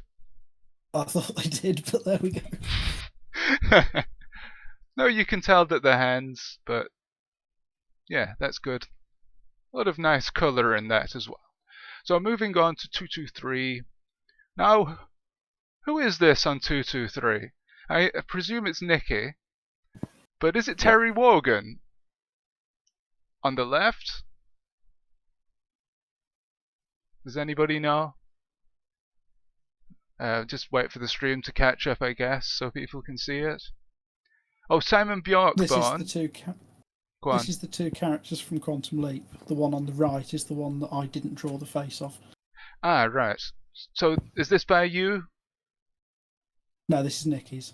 Ah, okay. That's funny that we've got the two Quantum Leap pictures in a row. I wasn't sure who it was when I first saw it, but now that Gesser mentions it, yeah, I can see them. That's a good representation. Peter Kwan says, looks like Carlos on the right. And it does. It looks exactly like him. I was thinking that. It's Terry Wogan and Carlos. We could change this a bit and make that on the dude on the left, me, and this could be our picture for the Teletext our podcast. Yeah, just getting a bit of a Starsky and Hutch feel from the composition there. So Ali Buxton says Nikki's Iron Man portrait is fantastic. That was a while back. This is definitely Nikki's on 224. Star Trek related. There's actually a dedicated Twitter account for this guy, I believe. What's it called? I've forgotten. Grumpy Picard. Is this Picard? What's his name? Anybody know? It's the non-brand, supermarket own brand version of. Of who? It looks like Captain Jean-Luc Picard from the Starship Yes, Enterprise. But there you go. I thought it was. Yeah, Grumpy Picard. So look that up on Twitter, please. Now, 225, we've looked at Carlos's piece, and 226, we've seen that. So here's another Shaliga original on 227. well pronounced. Ah, thank you. I'll probably get it wrong later, but the piece on 227 with all the different little, I think, figurines or characters. Okay. I can't see this one yet on the stream, but this is when Gesser first said to me, "Oh, get involved in Teletext." So I drew some of the sprites from the original ZX Spectrum game from the 80s. Ah, superb, because they look a little bit like small figurines that you might get. The toy figurines. A collection. They look terrible because it's the original ZX Spectrum resolution, but zoomed in. Ah, right. So, oh, right, I see. Yeah, I do feel there's a missed up. Press reveal to cast disbelieve. Oh, this is all the stuff I need to learn, you see. I've only been doing this a week. Dan has no idea what I'm talking about, but... Sort of. I get the general gist of it. My mind can fill in the blanks. Yeah. Much like on Virus Truvian Man earlier. No, don't reveal that. No. Oh, a missed opportunity with the reveal, though, I think, on that one as well. So, let's move on to 228. We have a portrait, I believe, of a Vespa, or some sort of scooter. Special, or a special. Yes, I think Marco said it. At the moment, to draw it instead. What was that? Sorry, you cut out. Yes, I think Marco said he can't ride it at the moment, so he decided to draw it instead. Well, he could ride it around his garden, I suppose. Oh, it's a good drawing. Go on. It is a good drawing. I was just going to ask, though, as a newbie to this scene, what's with the altavista.org URL at the bottom? Is that his I've seen it a website? couple of times. I think that's Oh, his yes. website, isn't it? Yes, that's his website. Right. Yeah. So visit that for more Teletext stuff, I guess. Yes, we don't really have a scene website apart from Dan's. Yeah, we've been meaning to make a more of an anarchic collective than a Yeah, organised scene. because some of us might say that we're members of Teletext R, but most of us don't. So we need to be more collective, I think, and make teletextr.com if somebody hasn't already pinched that. So moving on quickly, Marco once again with, it could be a pansy or it could be, I'm not sure, some sort of flower in a field. Definitely a flower. Yeah, A nice flower. yeah, a yellow one. Or it could be a buttercup. One to add to Marco's library, a very accomplished piece, and we've got the red ring in the middle, which has makes good use of background and foreground. Yeah, I think that's what's going on there. Moving to 230. Oh, it's Raquel's. So this is our opportunity to look at Raquel's series a little bit. That's the one we looked at earlier on 230. 231 is the guy eating his pot noodle. It's an upmarket pot noodle. Yeah, a posh noodle. Has to be if you're using chopsticks. It could actually be Raquel herself, now I come to think of it, eating her noodles. On 232, we have a character who's on WhatsApp, I think. Voting for the block party contest, presumably. Yes, please don't forget, arbitraryfiles.com. 233. Now, I'm not sure what's happening here. I think it's browsing the cupboards. Yes, maybe pulling definitely a tin and a packet of coffee or something. yeah, been out shopping. Yeah.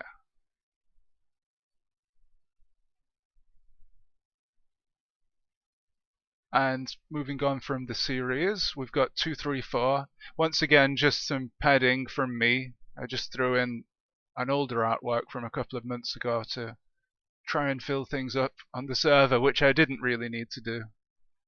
But I do like the white stripes across it, which Yeah, I thought it would have looked rubbish if it were all yellow, so yeah, I added a little bit of white just to break it up.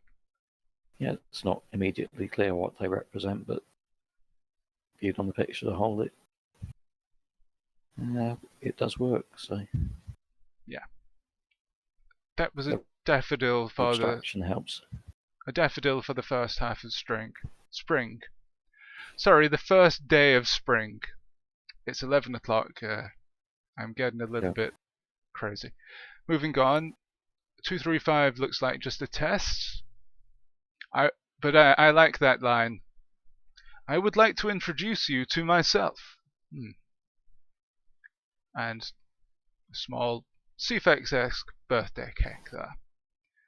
236 is Andy Jenkinson again, and here's his series. 237. I don't know, maybe he should have entered this into the red button.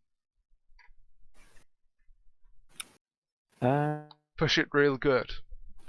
Because we've got one way to make fingers easy. Make them large, yeah. And we've got a few different techniques going on here. We've got some held graphics for the separated mosaics that are going on the left. And of course, some teletext-esque lettering at the bottom. Or sort of teletext-ish. Sort of ZX Spectrum, I guess. More like. But yeah. Careful, I'll start sending you the character font. No, the ZX Spectrum font was... Maybe there's some typographers there who can explain what extra chunks on to speed things up. To speed things up a little bit, because we'll try and get through these in the next 10 minutes. Yes, this was a wildly optimistic. It'll be about 15 minutes to go through 130 drawings. Right, so that Send is... West drawings, everyone, then we'll have less to say. That's Andy Jenkinson's drawing of the red button that I really liked. The one that I guess... I asked him to enter that one. But he might not have nominated one. We might just have picked one by default. But I asked him to submit that. Yeah, so I just went for the first number there. So 240 is Jaliga again, and a representation of the Raspberry Pi logo. Yep. Which is very good. And we've got bits of detail on the leaves, which I like. Other than that, we've got good symmetrical shapes going on here on the logo. 241 is Marco once again. Drive me crazy! Sort of 30s, 40s looking piece. I think he said it was a toy car of his. So. Yeah, I like the feel of that, the retro feel of that. Very good, and the use of extra chunky pixels as well for the background. Oh yeah, because those would have been entered manually rather than filling in blocks because they look to be 2x2. Yep. Checkerboard pattern. 242 is your artwork, again. David. 243 is N. Hannox's multi-channel television, a new era in entertainment. Yes, this was his first attempt, which he didn't want to enter, but it's good for a first attempt. I like it. Yeah. He's rendered the windows very well, and we've got the aerial on top there to complete things. And of course, don't forget the magenta background with the red panel underneath. You don't only have to use blue for a background, ladies and gentlemen. You've got all manner of colours. Well, 7.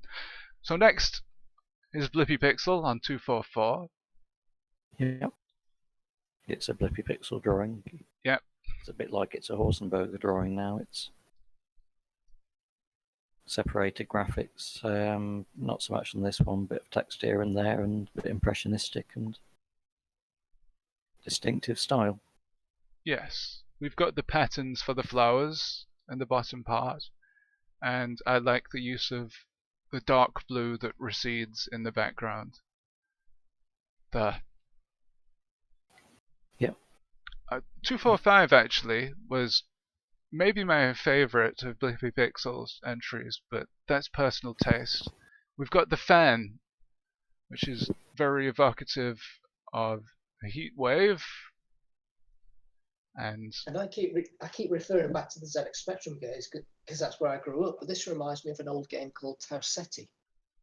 Oh, I know that one. Sorry, Dan. Overrun. Yeah, maybe it's based on that. We'll have to ask Blippy. No, but yes, it was again the limitations. It was a 3D game with ZX Spectrum, so a lot of early 3D games were set at night because then you had to draw less things. Yeah. But yes, the Tausetti was distinctive for lighting techniques. Yes. You'll know if you see it, but yes. Lighting techniques is exactly how I would describe Blippy Pixel's works. Very good use of lighting techniques. The way the shadows are cast and the definition. Very, very sparing definition. Yeah. So moving on to 246, it's N. Hannox once again. And a fairly faithful representation of the digital viewing card from Sky. Which I quite like. Another graphical piece. Yes, not the one he entered in the end, so finding his feet a bit, I think, with getting a bit more confident.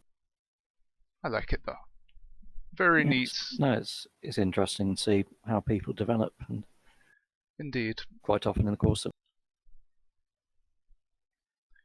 On 248, we've got a piece by me, and this was made during the warm-up stream, where myself and Horsenberger were set the challenge of drawing each other in lockdown. So here is Steve with all his Pepsi Max cans that he's wonderfully changed and altered to have faces. And here they're speaking to him, encouraging him to make more teletext art. 249 is something I nearly entered into the competition, and the most significant piece of this is Bin Face is here. In the bottom left. Like a hidden Mickey. Yeah, a secret Bin Face. Binland. And Most magical place on Earth. Second most magical place on... No, not on Earth, I suppose. The most magical. 250 is Horsenberger and his entry in our little art not a competition, an art challenge between me and him. If it was out of context, this could be mistaken just with the way it's signed for a self-portrait. So we should clarify that's supposed to be Dan. Yes, that's a very, very good portrait of me at my computer. Very accurate. In your text. Yeah, and my magenta boots. I don't know, he must have been spying on me or something with my webcam to know that, but 251 is Blippy Pixel again, and I think we've got the sun shining down, and a little bit of long grass, or maybe a vegetable growing there. Oh, actually, there's a road. I've just noticed there's a road going into the distance. 252. Oh, I really like this. It's Blippy Pixel again. And most notable here is that he's used zeros. He's used text mode at the bottom. And works really well, I think. Yep. So Vesme... sorry, Simon is off to bed. So good night, Simon. Yeah, we're sorry this has gone for 3 hours so far. Yep, I'm just going to hurry up because we're not even halfway. Now, this is a very, very inventive reveal me do that we're not going to see the second half of. So you'll just have to go to page 253 on Chunky Text to see it for yourself. Yeah, exactly. But it's very good. I'm not going to spoil the surprise. It's actually quite clever, this one. And who did this? Sorry? That was N. Hanox again. Oh yeah, it says provided by N. Hanox. This was his other choice for the art competition entry, but I decided against with a coin flip, which is just as well because the joke doesn't really work as a static image. Coin flip is as good a method of selecting as any. 256 is the bunny we talked about by Nikki in the stream on Saturday. Yep, so go and watch that for more details. 257 is Count Duckula. By Nikki again. Very, very Horsenberger-esque. You can see the influence on that one. Faithful representation of the Count. Yep. Our second favourite Count after Count Binface. Oh, and the Block Party Art Contest vote count. Oh yeah. Yeah. 258 is more Blippy in his long series of fantastic visuals, his cityscapes, alien landscapes. Not sure what's happening at the bottom here. Maybe it's a volcanic or rocky landscape. Yeah, the rocks. Yeah. Ooh. And the skyline in the background as well. Yeah. I'll have to do a ZX Spectrum special next time because the rocks remind me a bit of Brack's Bluff. Another early 3D game, but with a very different rendering style to town. Shut up there. 260 Nikki with the Incredible Hulk, which is very good. Characteristic Nikki style with the shading. Awaken Beds, we've seen that. SpaceX on 262 by Blippy. Very sparing use of bright colours there, which I like. 263 is Beeble Pete's, and I presume that's a character from Doctor Who. Yeah. Spearhead from Space. Okay. But I like the background there, the pattern, or the etching in the yes. background. Yeah. The baby-faced assassin on the left, I presume. Got a Can't Bin Face stamp of approval on 264 ribbon. That's by Carlos. He made that a few years ago, and it's been changed a little bit. Updated for 2020 by Pete Fagan, Beeble Pete. 265 is Jellica's. Now, sadly, Jellica didn't enter in the art comp. I should have asked him. But here's his hawk, which has wonderful detail with text mode. Another piece of his on 266. Very, very distinctive Jellica style and subject matter. You can see that she's actually winking. I've only just noticed that. 267. Not sure. Could be Jellica's again. I think it might have been the Carlos, this one. Heavy on the COVID. And that's a visual representation of COVID. 269, The Grandmaster by Nikki. Once again, we've got heavy use of separated graphics to good effect, and also shadow, dark and light. Incidentally, if anybody wants to chip in with any comments on these, please interrupt me, but I'm gonna whiz through them very quickly. No, yeah. Too Old to Rock and Roll by Horsenberger. I think that's an album cover. He's currently doing a load of Teletext album covers. Vesme says, Jellica like the birds. And the birds. See what you did there. Yeah, one bird on one page and one on the next. Instructions, lean back and read. Stay away 2M. Not sure who did this. Does anybody know? It sort of looks like a Magic Eye picture a bit. Yeah. Might have been the Carlos one. Could be. He likes to do those sorts of things, to play around with Little experiments. Yeah. It sort of makes my eyes funny, so maybe it is a Magic Eye piece. Oh, this is a Carlos piece from back in the day, based on Chiller by Ricky Wright. Terrible game, but lovely nostalgia. I've never played it. It was awful. Yeah, I think Submanic Minor. Vesme says, cool effect on the Stay Away piece by Carlos. Have to agree with you on that. 273 is Horsenberger's take on, what was the character again? The fox? The Red Fox? Hunter. Red the Hunter. Yeah. And he made this. Go on. Yeah, made it live in about half an hour. Yeah, but you can see how he's detail on the eyes. Indeed. Yes, it's probably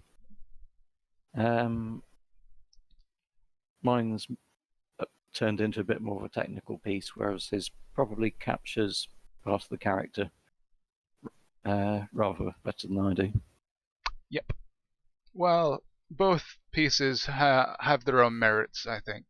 That's what I'll say. 274 is the Fanta logo, level 2.5 compliant by who knows? Anybody here? That's Carl, I think. Right, so I wonder what happens if you put that in 2.5. Do those blobs change colour? Nothing. Oh, nothing. So I guess Definitely it is Carl then. another piece by Beeble Pete's, who's converted Horsenberger's artwork here. Cometh the Count 2020, Count Binface, a friend of the Teletext community. 276 is Carlos again. And is that Bubble? I believe it is. It is. Hard to represent in such small pixel areas. The monster's gone a bit Smurf-like, but you get the idea. Yeah, it's a Smurf head. And 277 is an attempted 3D art piece, assumedly by Carlos again. Yep. A game, I think, that you have to play. 279 is Carlos again, a level 2.5 piece of his tier. Very pop art style. More 3D Definitely. stuff on 280 Carlos. I'm going to skip past all his old artworks here, although I like 283, which is, I think, must be Carlos's, which is the ninja holding his sword. Great use of darkened light. 568, Carlos again. His attempt to make people think that you could play Parappa the Rapper on Teletext. Well, I think someone's actually thinks that you could play Worms on Teletext now, so Oh, that is true. yeah. 286. It's a Vulcan to the skies. So who made this? I think they wouldn't be Avro Vulcan X8607, would it? Might be a coincidence, but Oh yeah, it could be. I've just understood what you meant. Maybe. Yeah. He says maybe. So I'm pretty sure that's Nathan Dane. yeah, hey, cool that Nathan did one. He could have entered this in the novices category. That would have been cool. 287. We talked about this on the stream. We're not quite sure what this is. and it flashes on chunky text, so it's better on there. So We're not quite sure what the reference is, but appreciate the effort. 289 is a collaborative artwork before it got destroyed by a mistaken key press. We've got a Nikki self-portrait there. I think that stands out the most. yeah, And I like the Jello World text on the left. 290 we talked about on Saturday, but again, it's a good use of inverted colours. It was the robot from RoboCop, was it? ED209, I think. Could be Carlos's. Looks a bit like his stuff. 291, another collaborative piece that we did during the block Yes. party. Genuine Mr. Biffo contribution. Yep. He did the tree before somebody turned it into a bun, so then Biffo made the face on the tree. And also he did Turner. So, David, did you do the snake in the bottom left? I made a start on the snake, but someone fleshed it out more effectively, so I actually like the grandfather clock very much. Thank you very ZX much. guesses. Yeah? Oh, that's yours. Grandfather clock's got a winder on the side. It's a sort of portable grandfather clock. It's a watch, That grandfather was watch. a stuck cell that we couldn't manage to edit for some reason. Every time we tried to change it, it just got stuck with what it was. Yeah, So that's glitch art then. So consider that a bug report. Glitch art. Luckily, Then you don't have to Lovely fix it if feature. it's glitch art.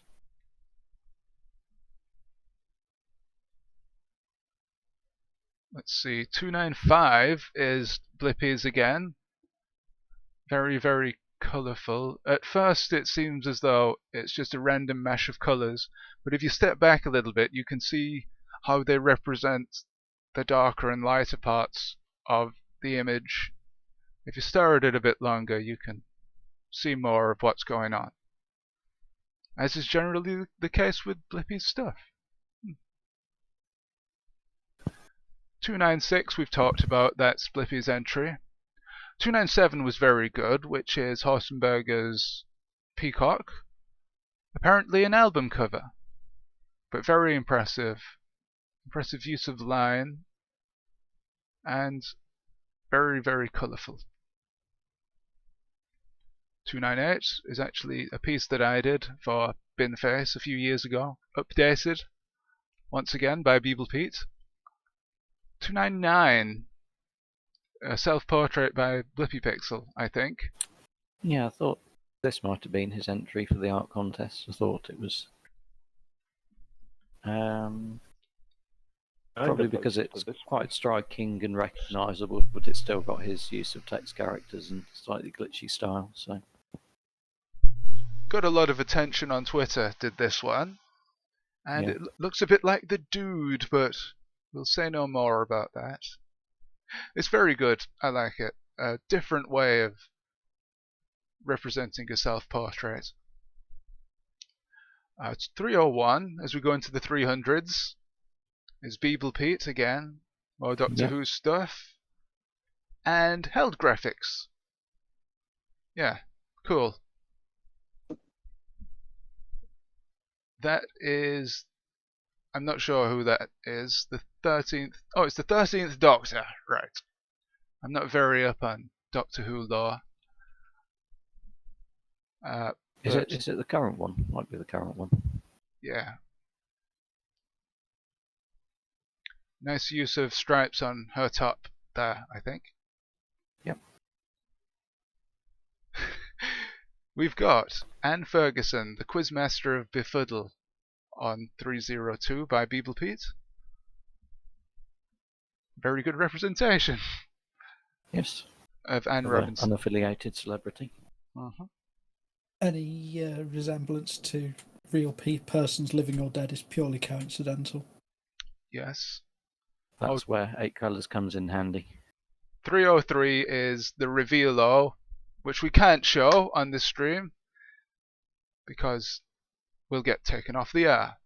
There again, we've already shown a lot worse so far. So that's page 303 on chunky text. 304 might be Horsenberger or it could be Nikki. Some alien, the name of which I forgot. Oh, crikey. Is The it Blob or something? No, it's Purple Tentacle, I think. Definitely Tentacle. We've got another Tentacle, Yeah, we've got another Purple Tentacle later on. 305 is our collaborative artwork that won the test vote earlier, the Streets of Rage one, which you can watch us make it in stop motion, slow motion. What's the term? Time lapse. You can watch the time lapse. Yeah, you can watch the time lapse on my channel. 306 is not complete. Streets of Rage logo. 307. No, it is complete. Oh, is it? Yeah. Who made it? It's not Streets of Rage 2. I think that was a Nikki one again. Okay. 307. I assume Horsenberger. Looks very Horsenberger. Another Streets of Rage classic. Yeah, I'll go with that. 308 I really love. We discussed this on the Block Party stream. A very, very sort of uncharacteristic Horsenberger piece in regards to the colour. He's experimenting a lot here, and I think it really works. Bit blippy pixel. Yeah. You can see how there's a cross-pollination between styles. I don't know. I think it might be a coincidence, but it's happy coincidence if it is. This is definitely Horsenberger because I remember him posting about it. Yeah. But maybe he is influenced by some of the stuff that we're posting. I think more Blippy Pixel stuff should be posted on Twitter. 309, pardon me, I've got wind, is, I presume, somebody during the COVID outbreak. And he's got his mask. Well, yeah, we talked about that on the stream, I think. So let's see. 310, another Purple Tentacle, unsigned. I think Nikki did one and Steve did one. Yeah, I assume the first one was Steve's. Nicky's and the second one's Steve's. Yeah, that's Steve's. Well rendered again, as you'd expect from Steve. Space Debris 311. I think Steve again. Looks very Horsenberger. With the dots for the stars again. I'm not convinced on that one. Yeah, well, neither am I, but I think it could be. Could it be Blippy? Yeah. Somebody else might want to claim it. Yeah, we shall see. 312 Waterfall is the one that I thought somebody was peeing off a rock into the river. But we'll leave it at that. 313. Sorry. Go on. That'd have to be quite powerful for that kind of splash impact. For that kind of stream.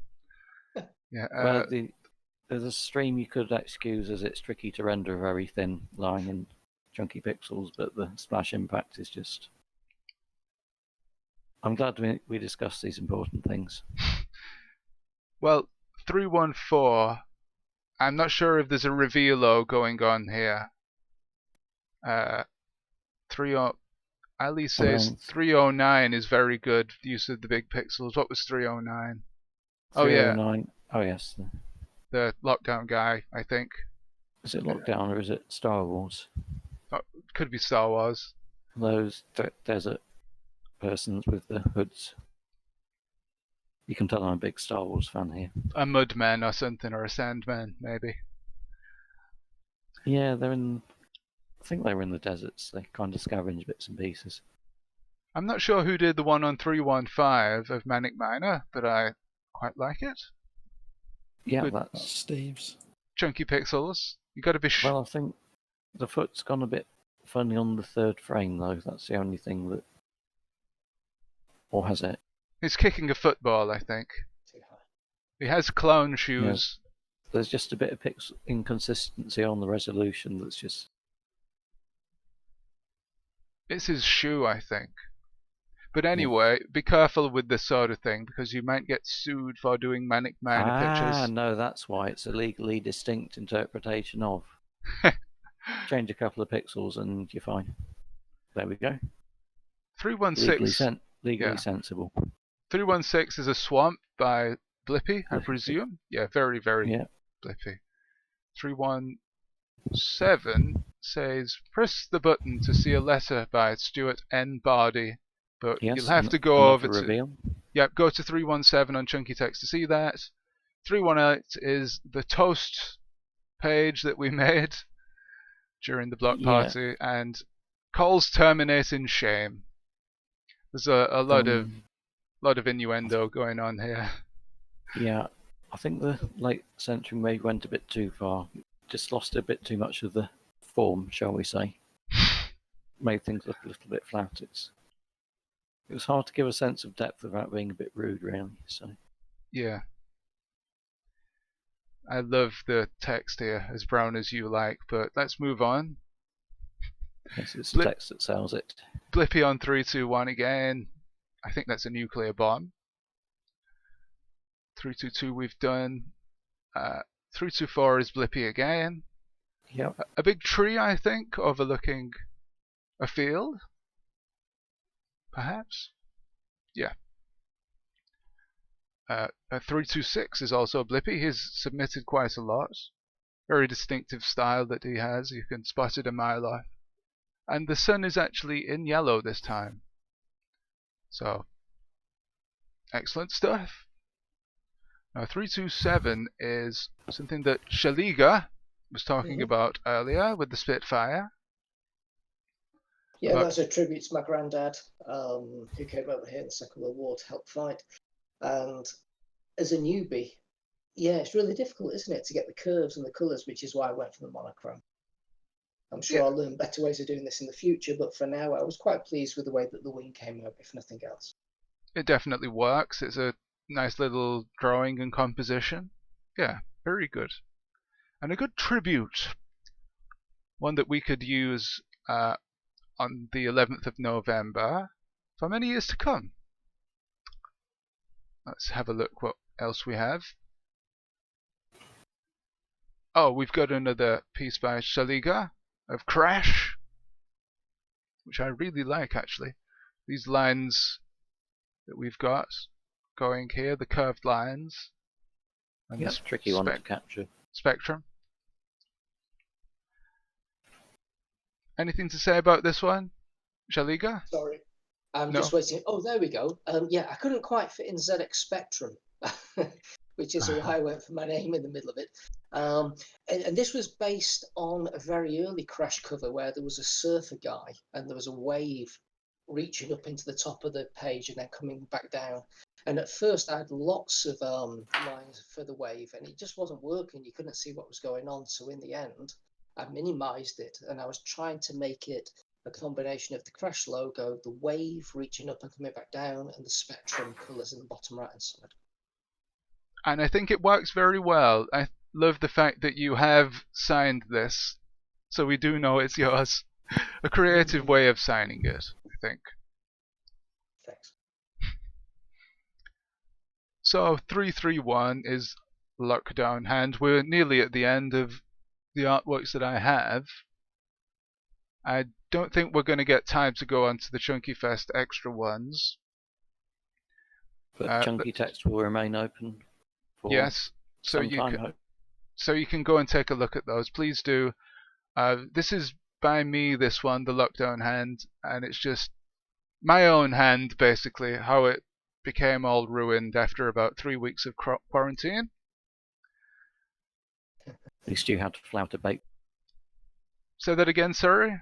At least you had some flour with which to bake banana bread. Oh yeah. That's yes, a must. eggs and flour, they're the new toilet rolls. But don't use eggs and flour as toilet Makes rolls. a bit of a mess. Yeah. You can see how things moved on through time on Chunky Fest, on the Chunky Text service rather.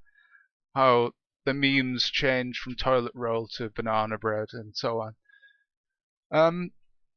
332 was something I made a long time ago in a stream with Alistair, and you can see me making that. The 4th of the 4th. 333, I think, is Jaliga's again, the Austrian emblem. You talked about it earlier. Polish emblem, yes. Polish, sorry. My It's okay. apologies. This was inspired by Mark Archivum. I'm not sure how he would pronounce it. Mark Archivum is his name on Teletext. I think he's involved in recovering old pages. He asked me if I was Polish, and I explained I had Polish roots, and that inspired me to draw this. It's a well-known. It's the Polish eagle. Well, my apologies for mistaking No it for something else. But that's interesting that we've got a Polish recoverer in our community. As far as I know, yes. Oh, that's cool. Have we got some Polish teletext from him yet? On the Discord, underneath, I can't remember which section it was, but yes, he's been posting some stuff recently. MARC, and then like archive, Mark Archive, it looks like. Right. Okay. Guys, please do check out the Discord. There is a link in the description. And yeah, you'll see lots more recoveries and more artwork like this. We've got a new Teletext art channel that people are posting art, old and new, too. Oh, and of course, sorry, just to butt in, I must mention ZX Guesser's editor. If you look at the bottom left-hand corner, there's an L with a line through it. So thanks to Gesser for putting in the facility to enter Polish characters as well. Oh, right. I don't think that's here on this picture that I have That's up on on the stream. newer version. Yes, sorry, I'm looking at the other one. Oh, right. Maybe there is a newer version. We'll get to it in a minute. So here's one who made the one that was posted yesterday, I think. Hold on. I can look this up right now, actually, to see who made this one. We're on page 334. The gentleman with the red headgear. Oh, yes, that's Fidian again. Right. Yep. Very good. Yep. Once again, we've got. Is he like crying? Is he laughing or crying? I think he's laughing. I like the expression in the eyes, even though there's not much detail there that you can really tell. I think he's laughing anyway. Yep. Another classic, another instant classic. Let's see here. I think we're coming to the end now because we've come to Ask Mother by Chipfork, which is a collection of pages that might seem quite random, but go and check it out on Chunky Text 426, the carousel.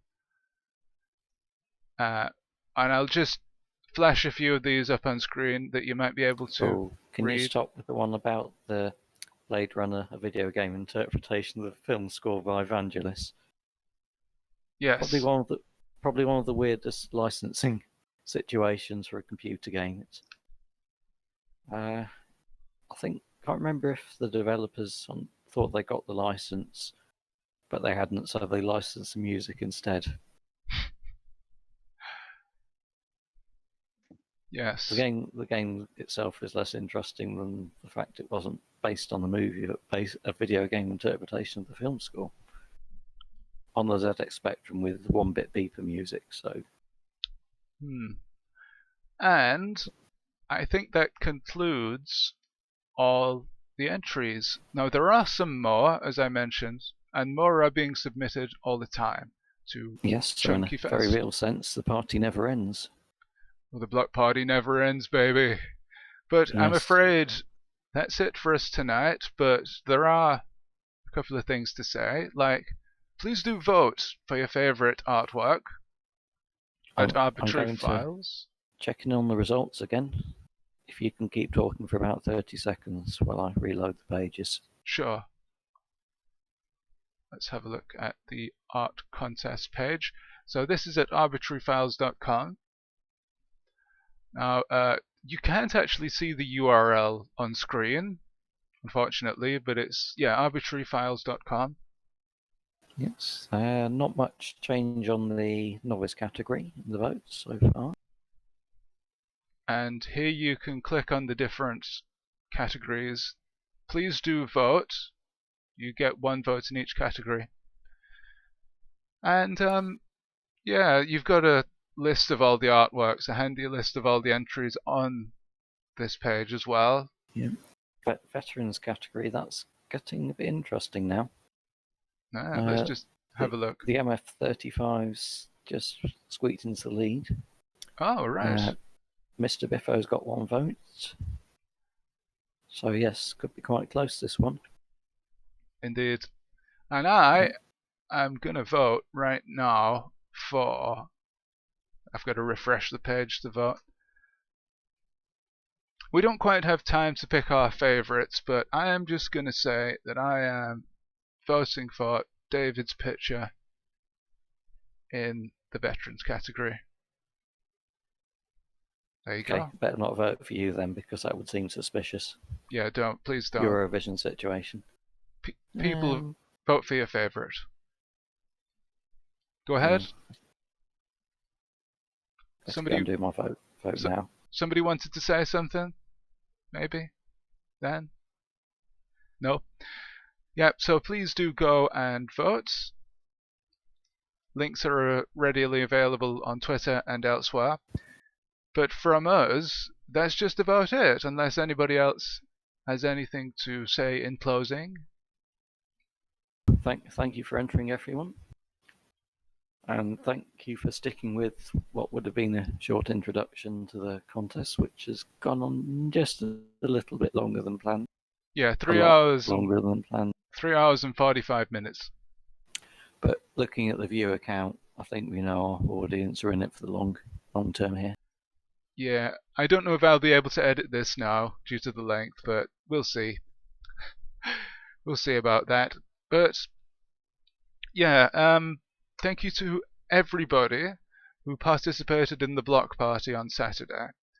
As we say, the block party never ends, really. You can still submit stuff to the Chunky Text service, and hopefully that'll stick around in the medium to long term, and we can carry on looking at your artworks.